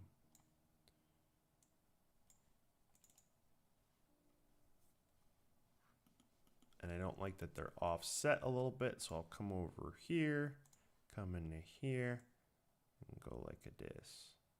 Oh, look at that. I can make a cool animation. Boom. Slide this over. Go like that. Ooh, So we'll just add a whole bunch here. So we'll add a bunch more, right? And we'll come back over here and go way up here like that. Come to the other end. Come all the way down like that. Look at that. Uses no memory too. Amazing. Okay. Wait, I'm making a thumbnail so you won't even be able to see all these animations. So what am I doing? Can you export a grade as a LUT? You can. Yes.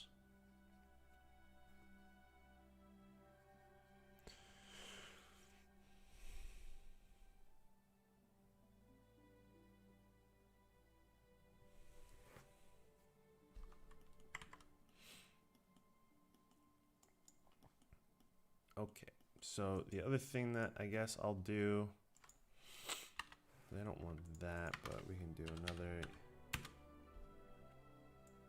and we'll go like that, and then out of this, we'll do a duplicate, we'll go like that, and, ooh, I don't want to put these here. I'm gonna bring this over here. I'm actually going to delete this. Actually, I don't even need that. I'll just connect this up, right? And then we can make like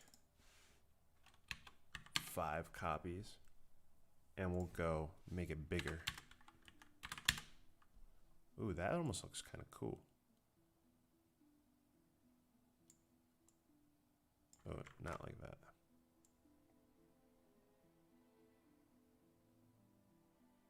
I don't know what I'm doing.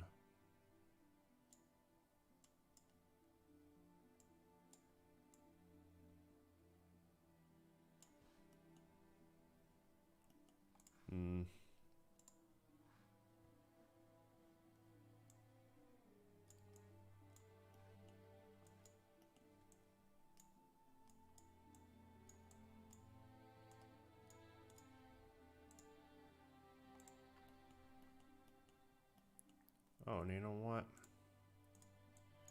We will take this and we will what will we do? We'll go into here and then bring this into here as well. Come back over and we will do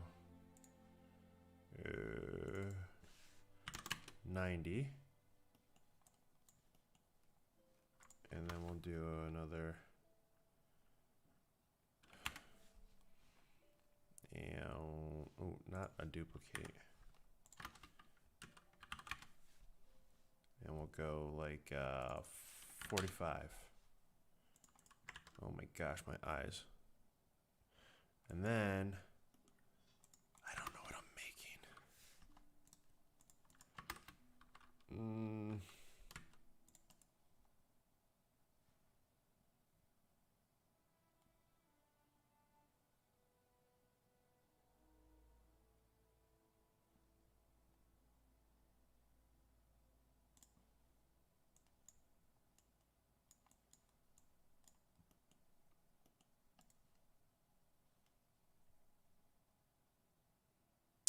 And we will grab a rectangle,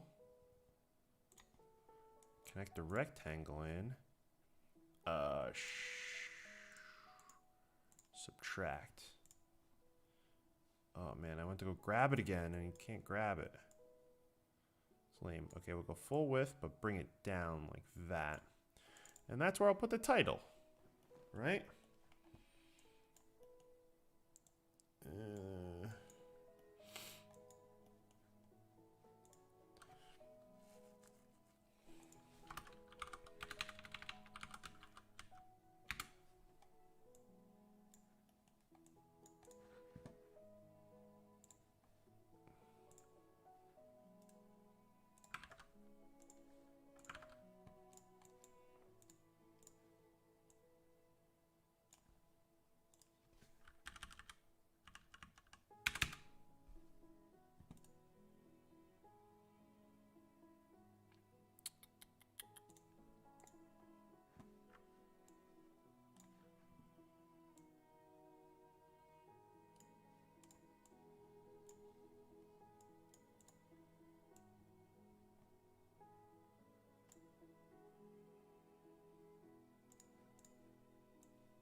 You have a question? Ask away.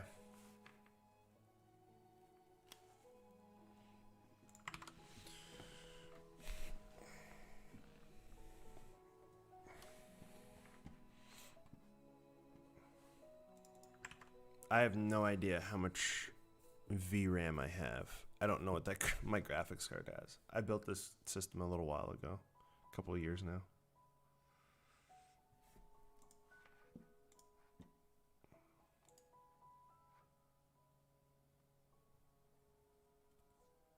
Light sweep effect. I'm not sure what a light sweep effect is.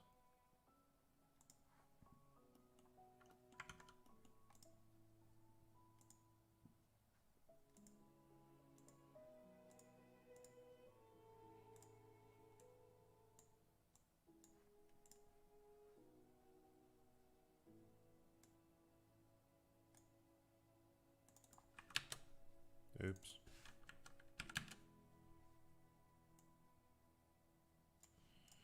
Alright, so this looks bad on this color, so we'll change this up. Something else. That's gonna look terrible.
can't read that title from there.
So this is what you're talking about?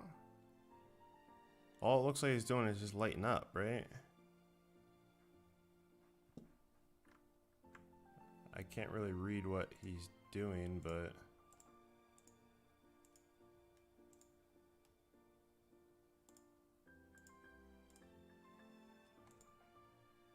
So just adding light across? That's all?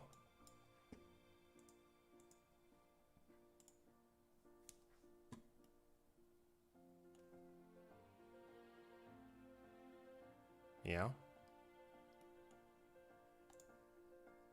You just, I don't know exactly how he has that done, but here, you just go back to the other thing. You got some text. You throw some text on there. Let's put a black background. Sure. Cool, right? I'll put a cool name on there, make it a little bit bigger. Then, I don't know. What are we going to do next? I guess we'll grab brightness, contrast, and we'll add this on, and then we'll pipe this in. Actually, no, we won't pipe that in, right? Because we want to pipe in this. You're probably not going to be able to follow this, but because I don't know how this is going to look, so give me a sec here. We throw that on there, right? And then we got a brightness contrast that's matched by this, so we could take this and we could go boom, right, to make this bright. Okay, that looks kind of shit, so we will map this. Okay, so we got to go bitmap, right? So bitmap into here. God, geez, I can't connect anything up. Then we connect that into there. Then we go into here and we go into multiply. Okay, so now we got to multiply, but we need to put like a color on this because this like is not that bright. Oh, look at that. We almost are there, right? So then we soften this out, make this a little smaller, throw like a 45 on there, make this long. And then we go, got it? I think that's what you're trying to do at least. Right? Is that what you're trying to do? There's a quick tutorial.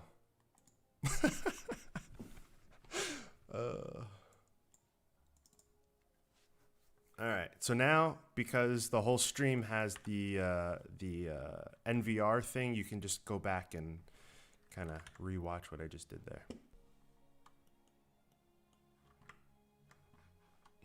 No, we'll just take this and make it bigger.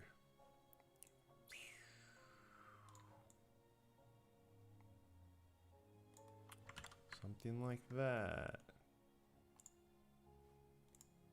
New shape tools in DaVinci Resolve, and that looks really difficult to read. So we're going to switch this up a little bit.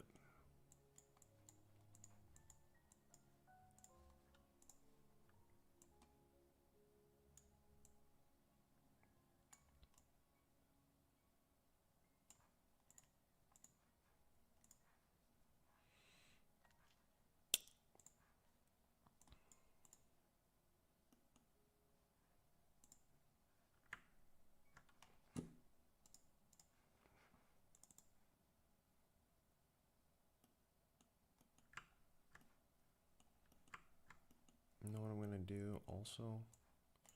Throw this on here. Invert.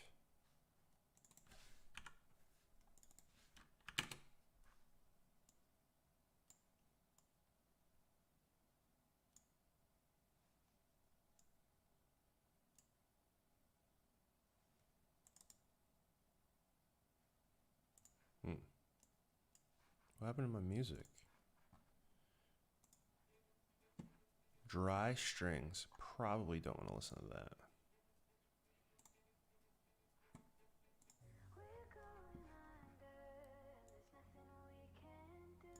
Okay, we're not going to do that.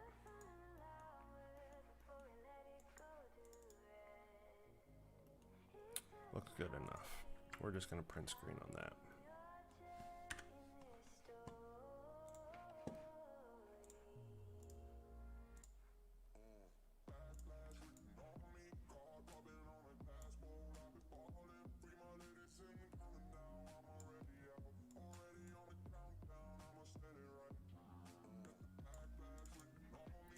Looking good enough for me. Export.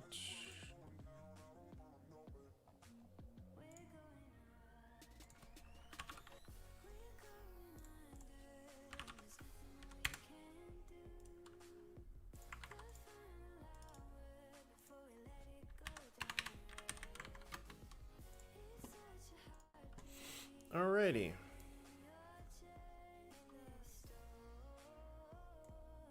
You're welcome, you're welcome. Alright, I did my video, made a thumbnail. Anyone have any questions for me?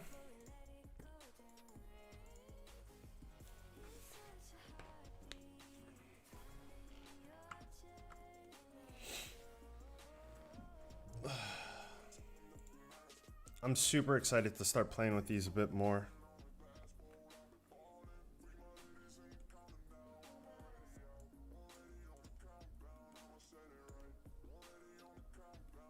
I'm actually going to, until people ask me questions, I'm going to, I guess just kind of play with this. Eclipse, renderer.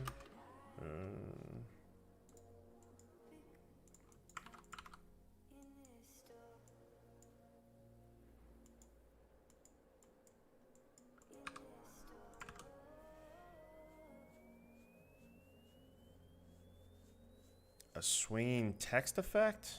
Oh, Jesus. I don't know what I'm sorry, I don't even know. Like, just get it to swing back and forth? Like... are we, like, swinging from, like, a pendulum? Do we, like, do you want to go like this, or do you want to go like that?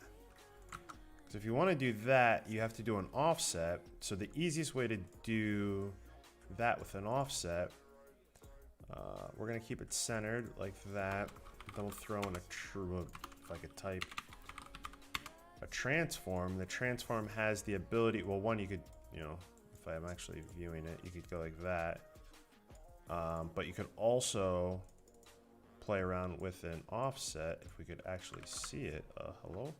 Why can't I actually see my offset position? Ooh, hold on a second. I don't even know what that would be in.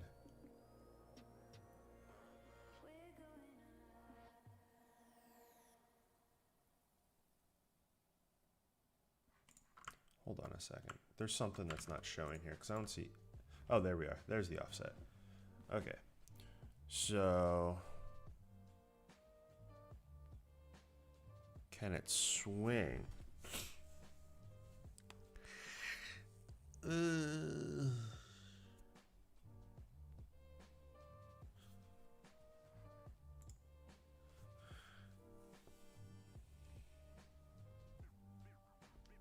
I'm not exactly sure how to do this. What does the swinging text effect look like? I guess I'll YouTube this one too. Ah, I see what you're saying. So some typography sort of thing. All right, so we don't even need this. Oh gosh.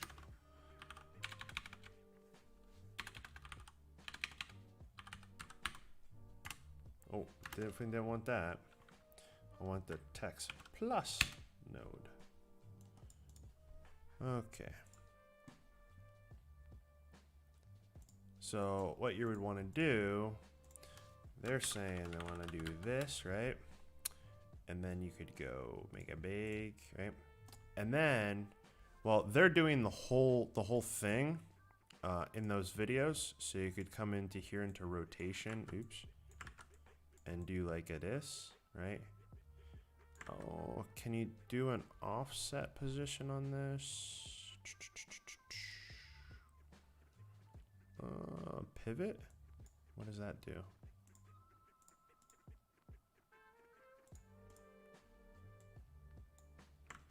That's off of center.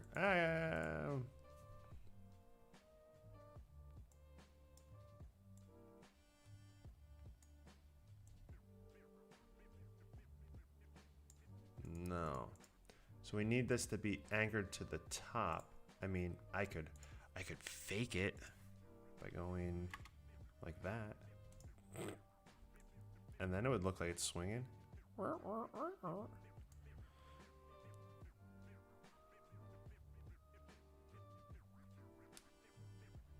A Red Bull IV in my arm.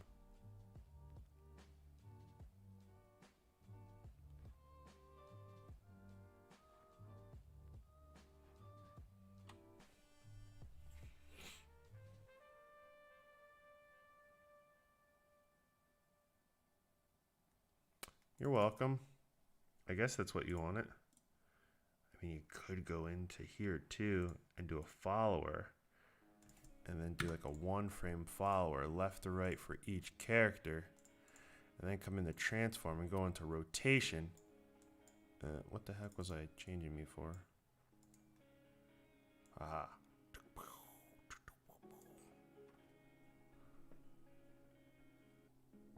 Adding easing would make the swing. Oh, yeah. I was just playing around with the thing.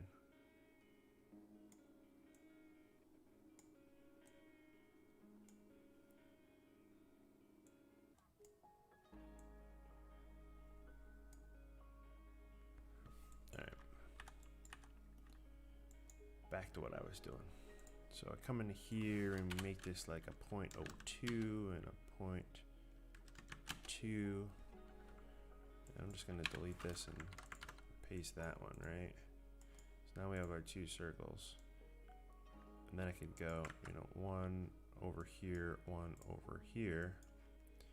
And then we can do 2 different colors. So we do like 1 light gray.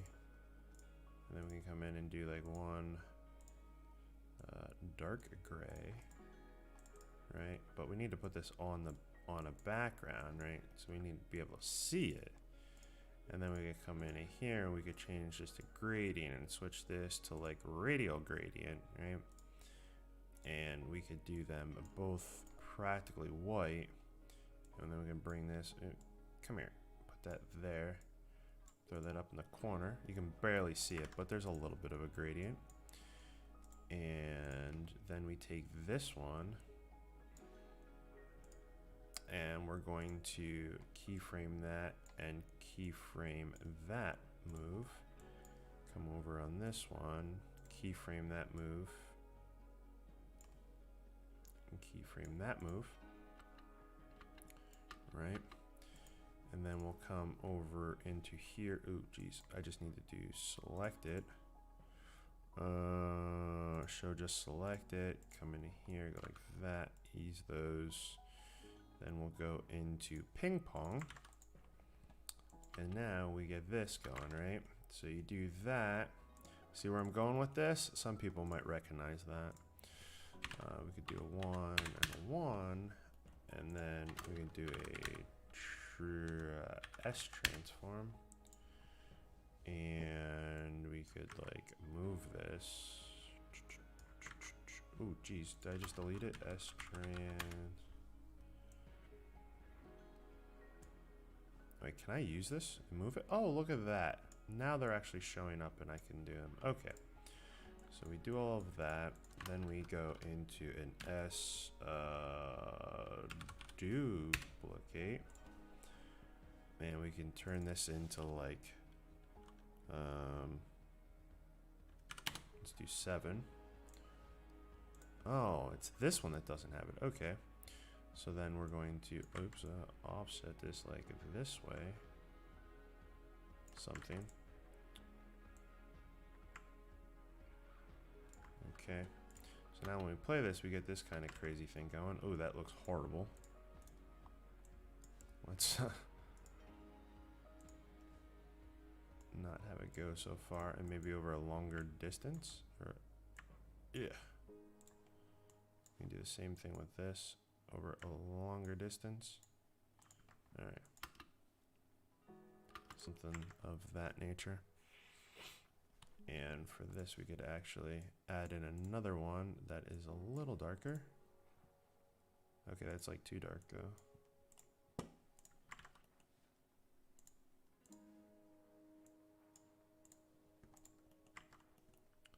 And then, obviously with time, you can make this look a lot better, but S transform, right? We'll bring that in. And then in the S transform, we could go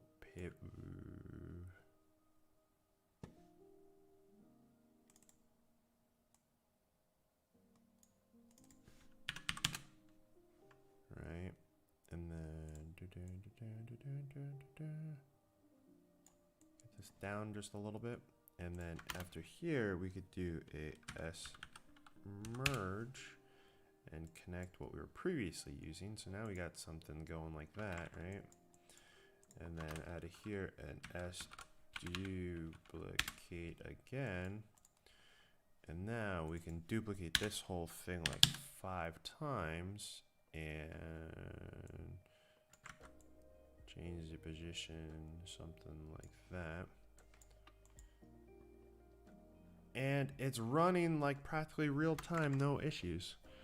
All right, let's see. Is this editing video free?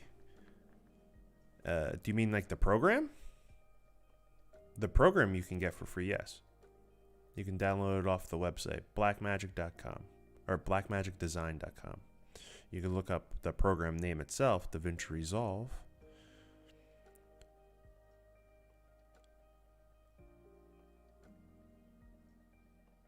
You could do it for a logo. Just do it over a logo then. Do the same exact thing that you were just doing, just do it over a logo.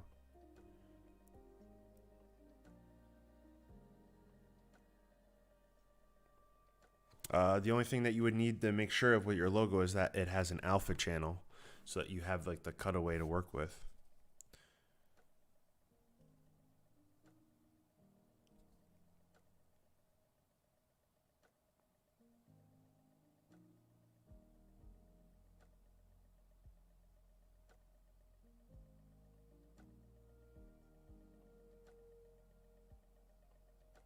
Yeah, so you would just, instead of having the text, build it the same exact way, just use a media in.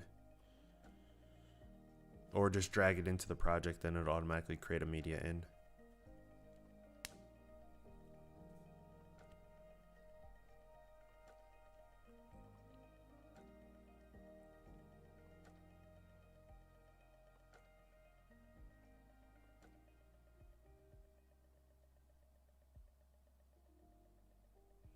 So I'm just doing the video with today.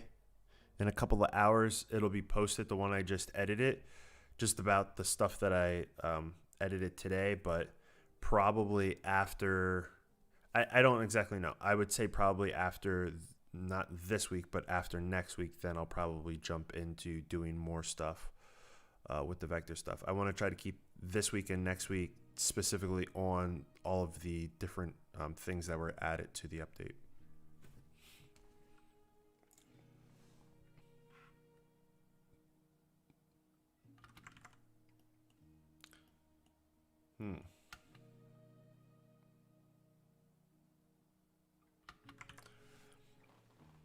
I wish there was some type, actually, hold on a second.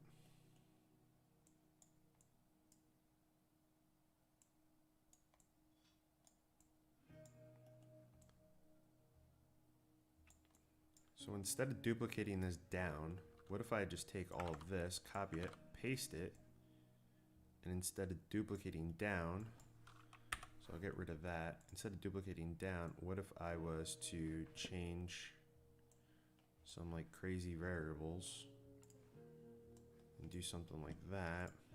And I probably just screwed that up a lot, but we'll see here in a second.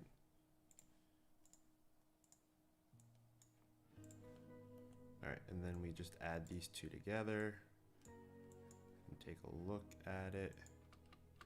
Oh gosh, yeah, we're going all over the place. All right, so maybe add in here. There's a transform, right? Yeah. Go like that. And then go like that. Put in the middle. Wait, why is that like... Okay. So whatever I did, I moved them way too far.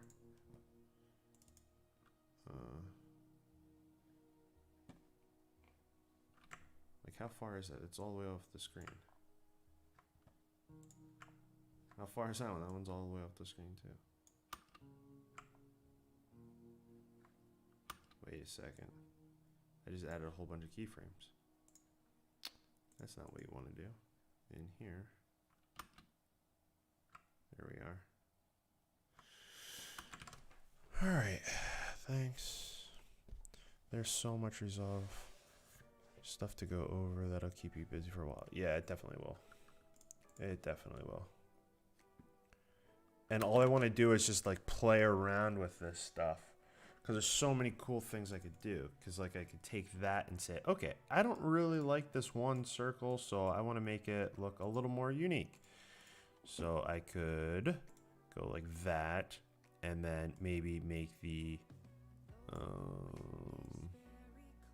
okay, so instead of doing that, like I could get rid of it. And we'll just paste this because it has the same location data. But instead of the location data, I could undo the solid. I wish I could just see the one, but you can't. Okay, right here. So instead of the solid, what we could do is we could border, right? Oh, okay, so border, and then maybe change this to like 0.8. I don't know why it's not updating.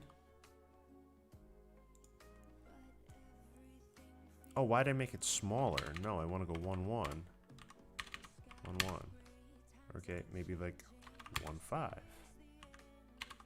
1, 5. And go... Oh, I had it.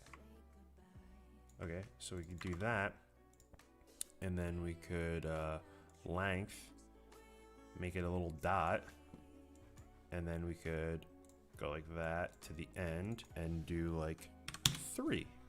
So now this one has a little dot that's going around it, right? I mean, you can barely see it, but you get the idea. So that has that. And then after all of this, S duplicate.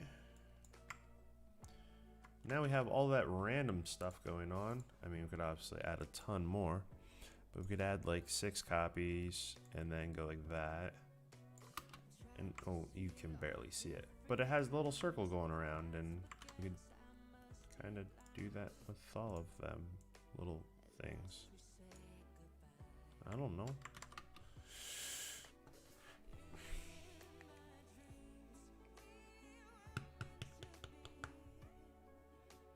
But there's definitely a lot of cool stuff that you could do with this. I'm actually really freaking excited.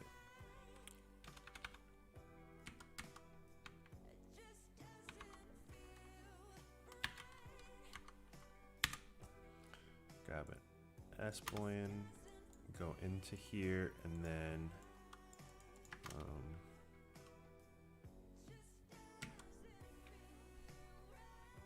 I don't even remember the different names.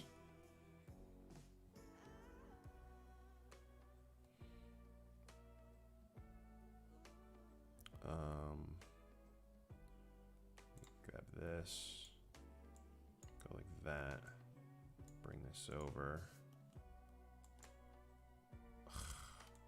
That's one thing I don't like. I hate that you can't like see just one little thing. So now I gotta figure out where this is and what it looks like. So what we'll do is we'll take the offset of these. So highlight both of these. Hopefully they have the same parameters. We'll take the offset, bring it into here. Take that data. Okay. Okay, we'll make this smaller.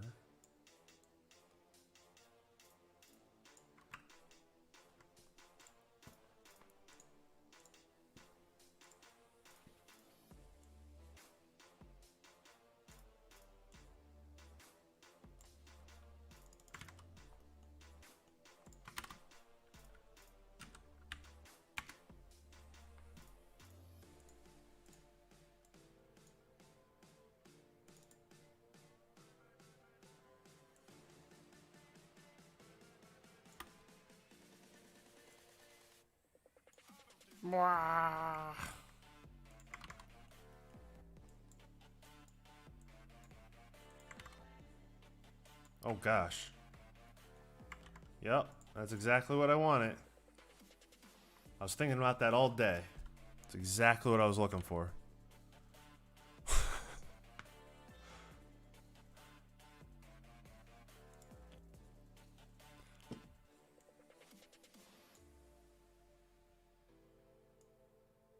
Oh man, what did I do?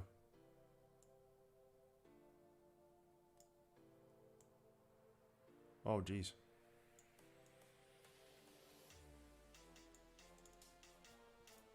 Look at that, perfect.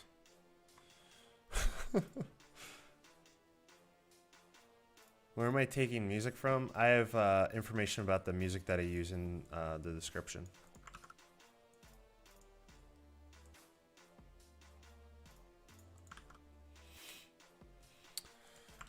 Oh, all right. Well, that said, I think I'm going to call it. Before I go, any last questions?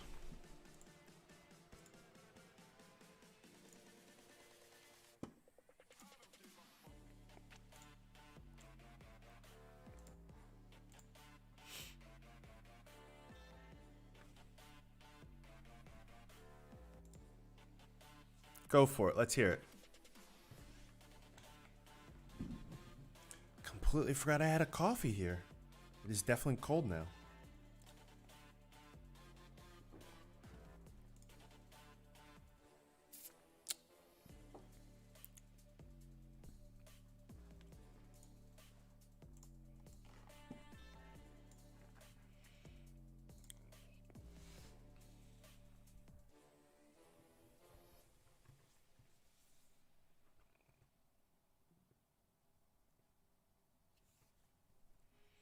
What do I think about the Apple processors?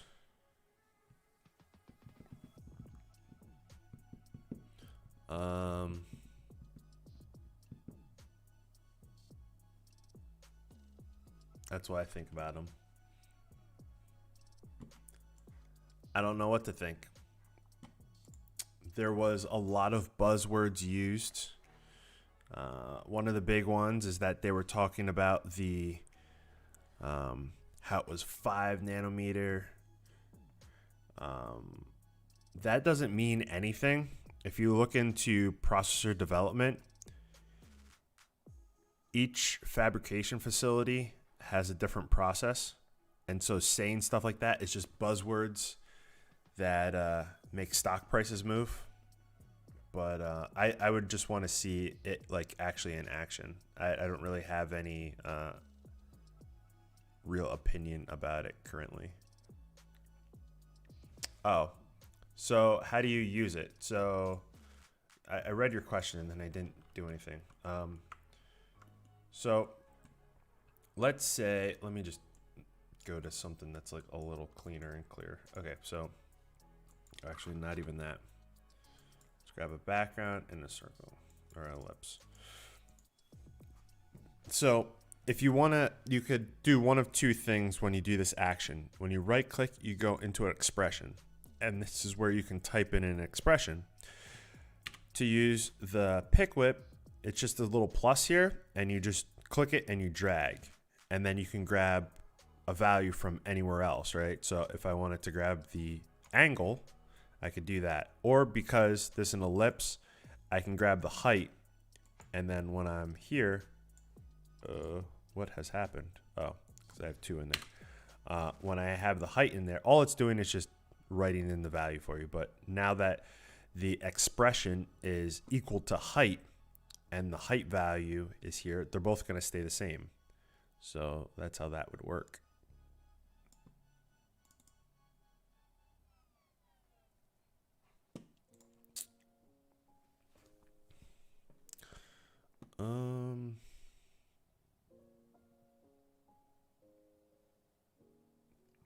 Yeah, so you just have to make sure that you open up an expression and then hold down the little plus, and then you could drag it to somewhere else. Right?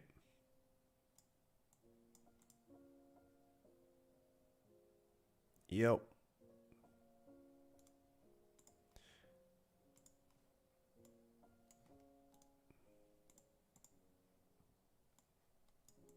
Something happened with the height here.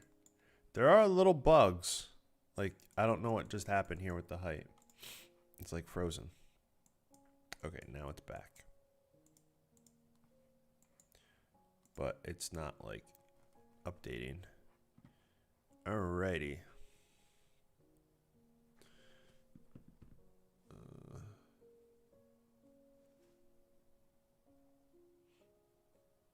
Magic Mask, is it in Fusion? I don't think there's anything new in Fusion when it comes to masks. Nope. They're all the same ones. There might be something in one, but they all look the same currently. I haven't played around with them yet, so.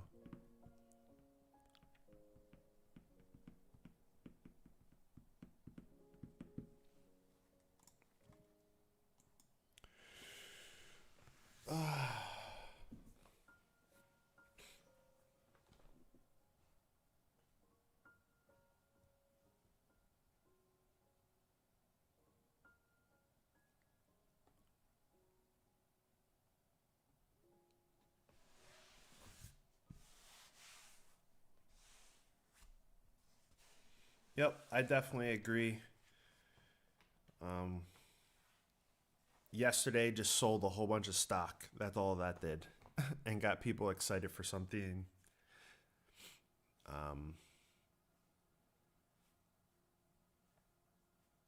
I'm all for, competition in the marketplace. At the end of the day, we win, right? As long as you're not, willing to buy something just because of a brand name.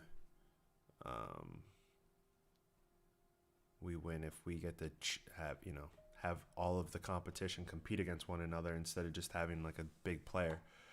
Similarly, like then all the new AMD stuff, if you use PCs,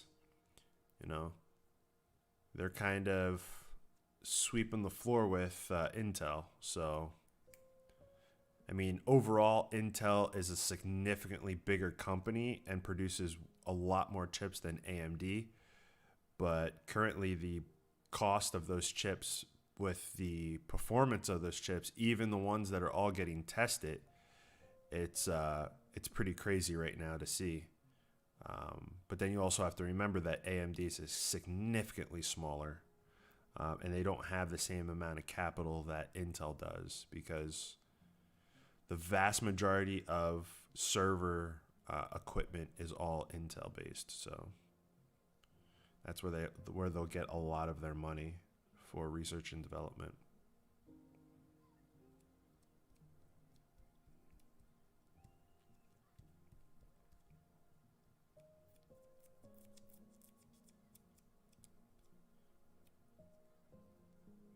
Can I get DaVinci Resolve with 6 gigs of RAM? You could install it. Will it run good? You might be struggling there. But it'll install. I'm pretty sure it will, at least. I know it's below the minimum system requirements, or the I think they refer to it as the minimum recommended system specs. I think how they word it in their documentation.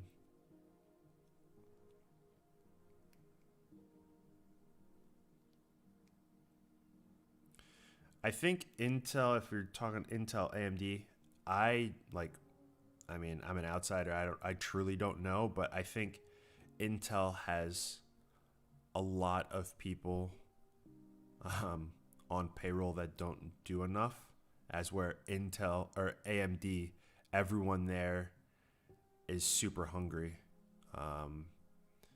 And yeah, Intel is a very, very big company, and I feel like they need to maybe cut some of the fat off. But that's just me. I don't really know what happens behind closed doors there. I just know that the company is significantly bigger.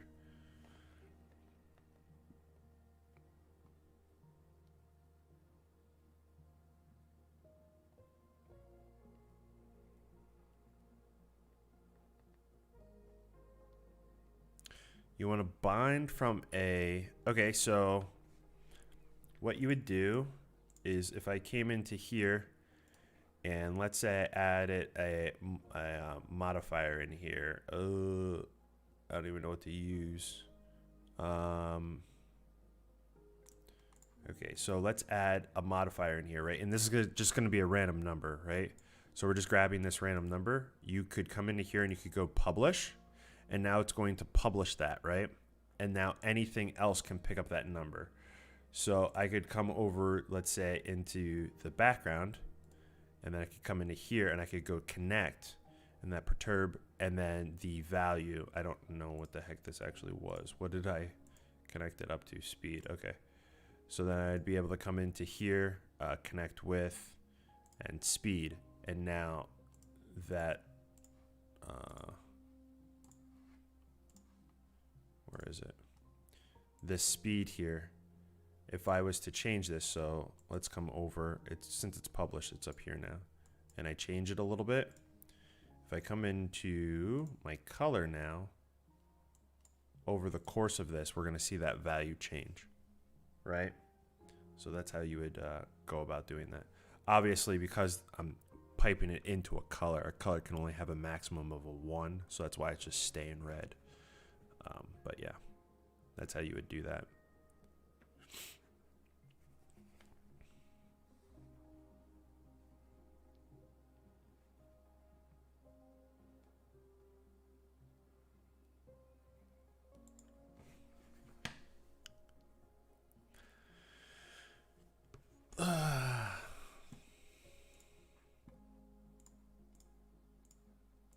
You just have to remember that the 14 nanometer process, they're just buzzwords.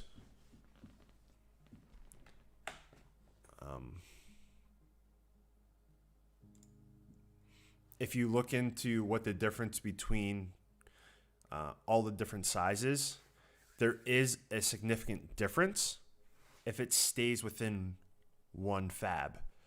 But when it goes to a different one, throwing a random number on there doesn't mean the same thing. And they're just kind of like marketing words.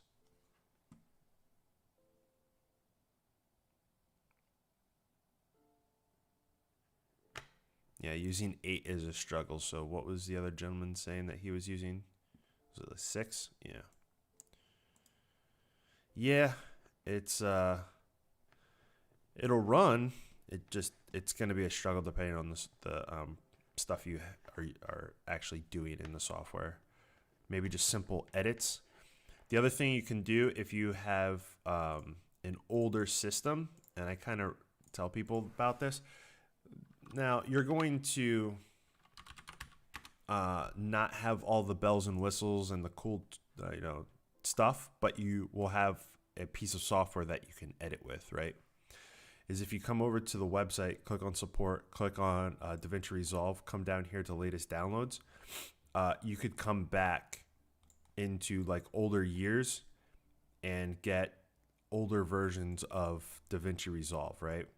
So you could try going back to those because they're going to be, the software was created for the older hardware. So that sometimes could be a benefit to try. You just have to remember that you'll see like here it says DaVinci Resolve 12 Studio, DaVinci Resolve 12. If you don't have a license, you're going to go for the one that's not Studio, because that's the free version. That doesn't require you to put in a license number.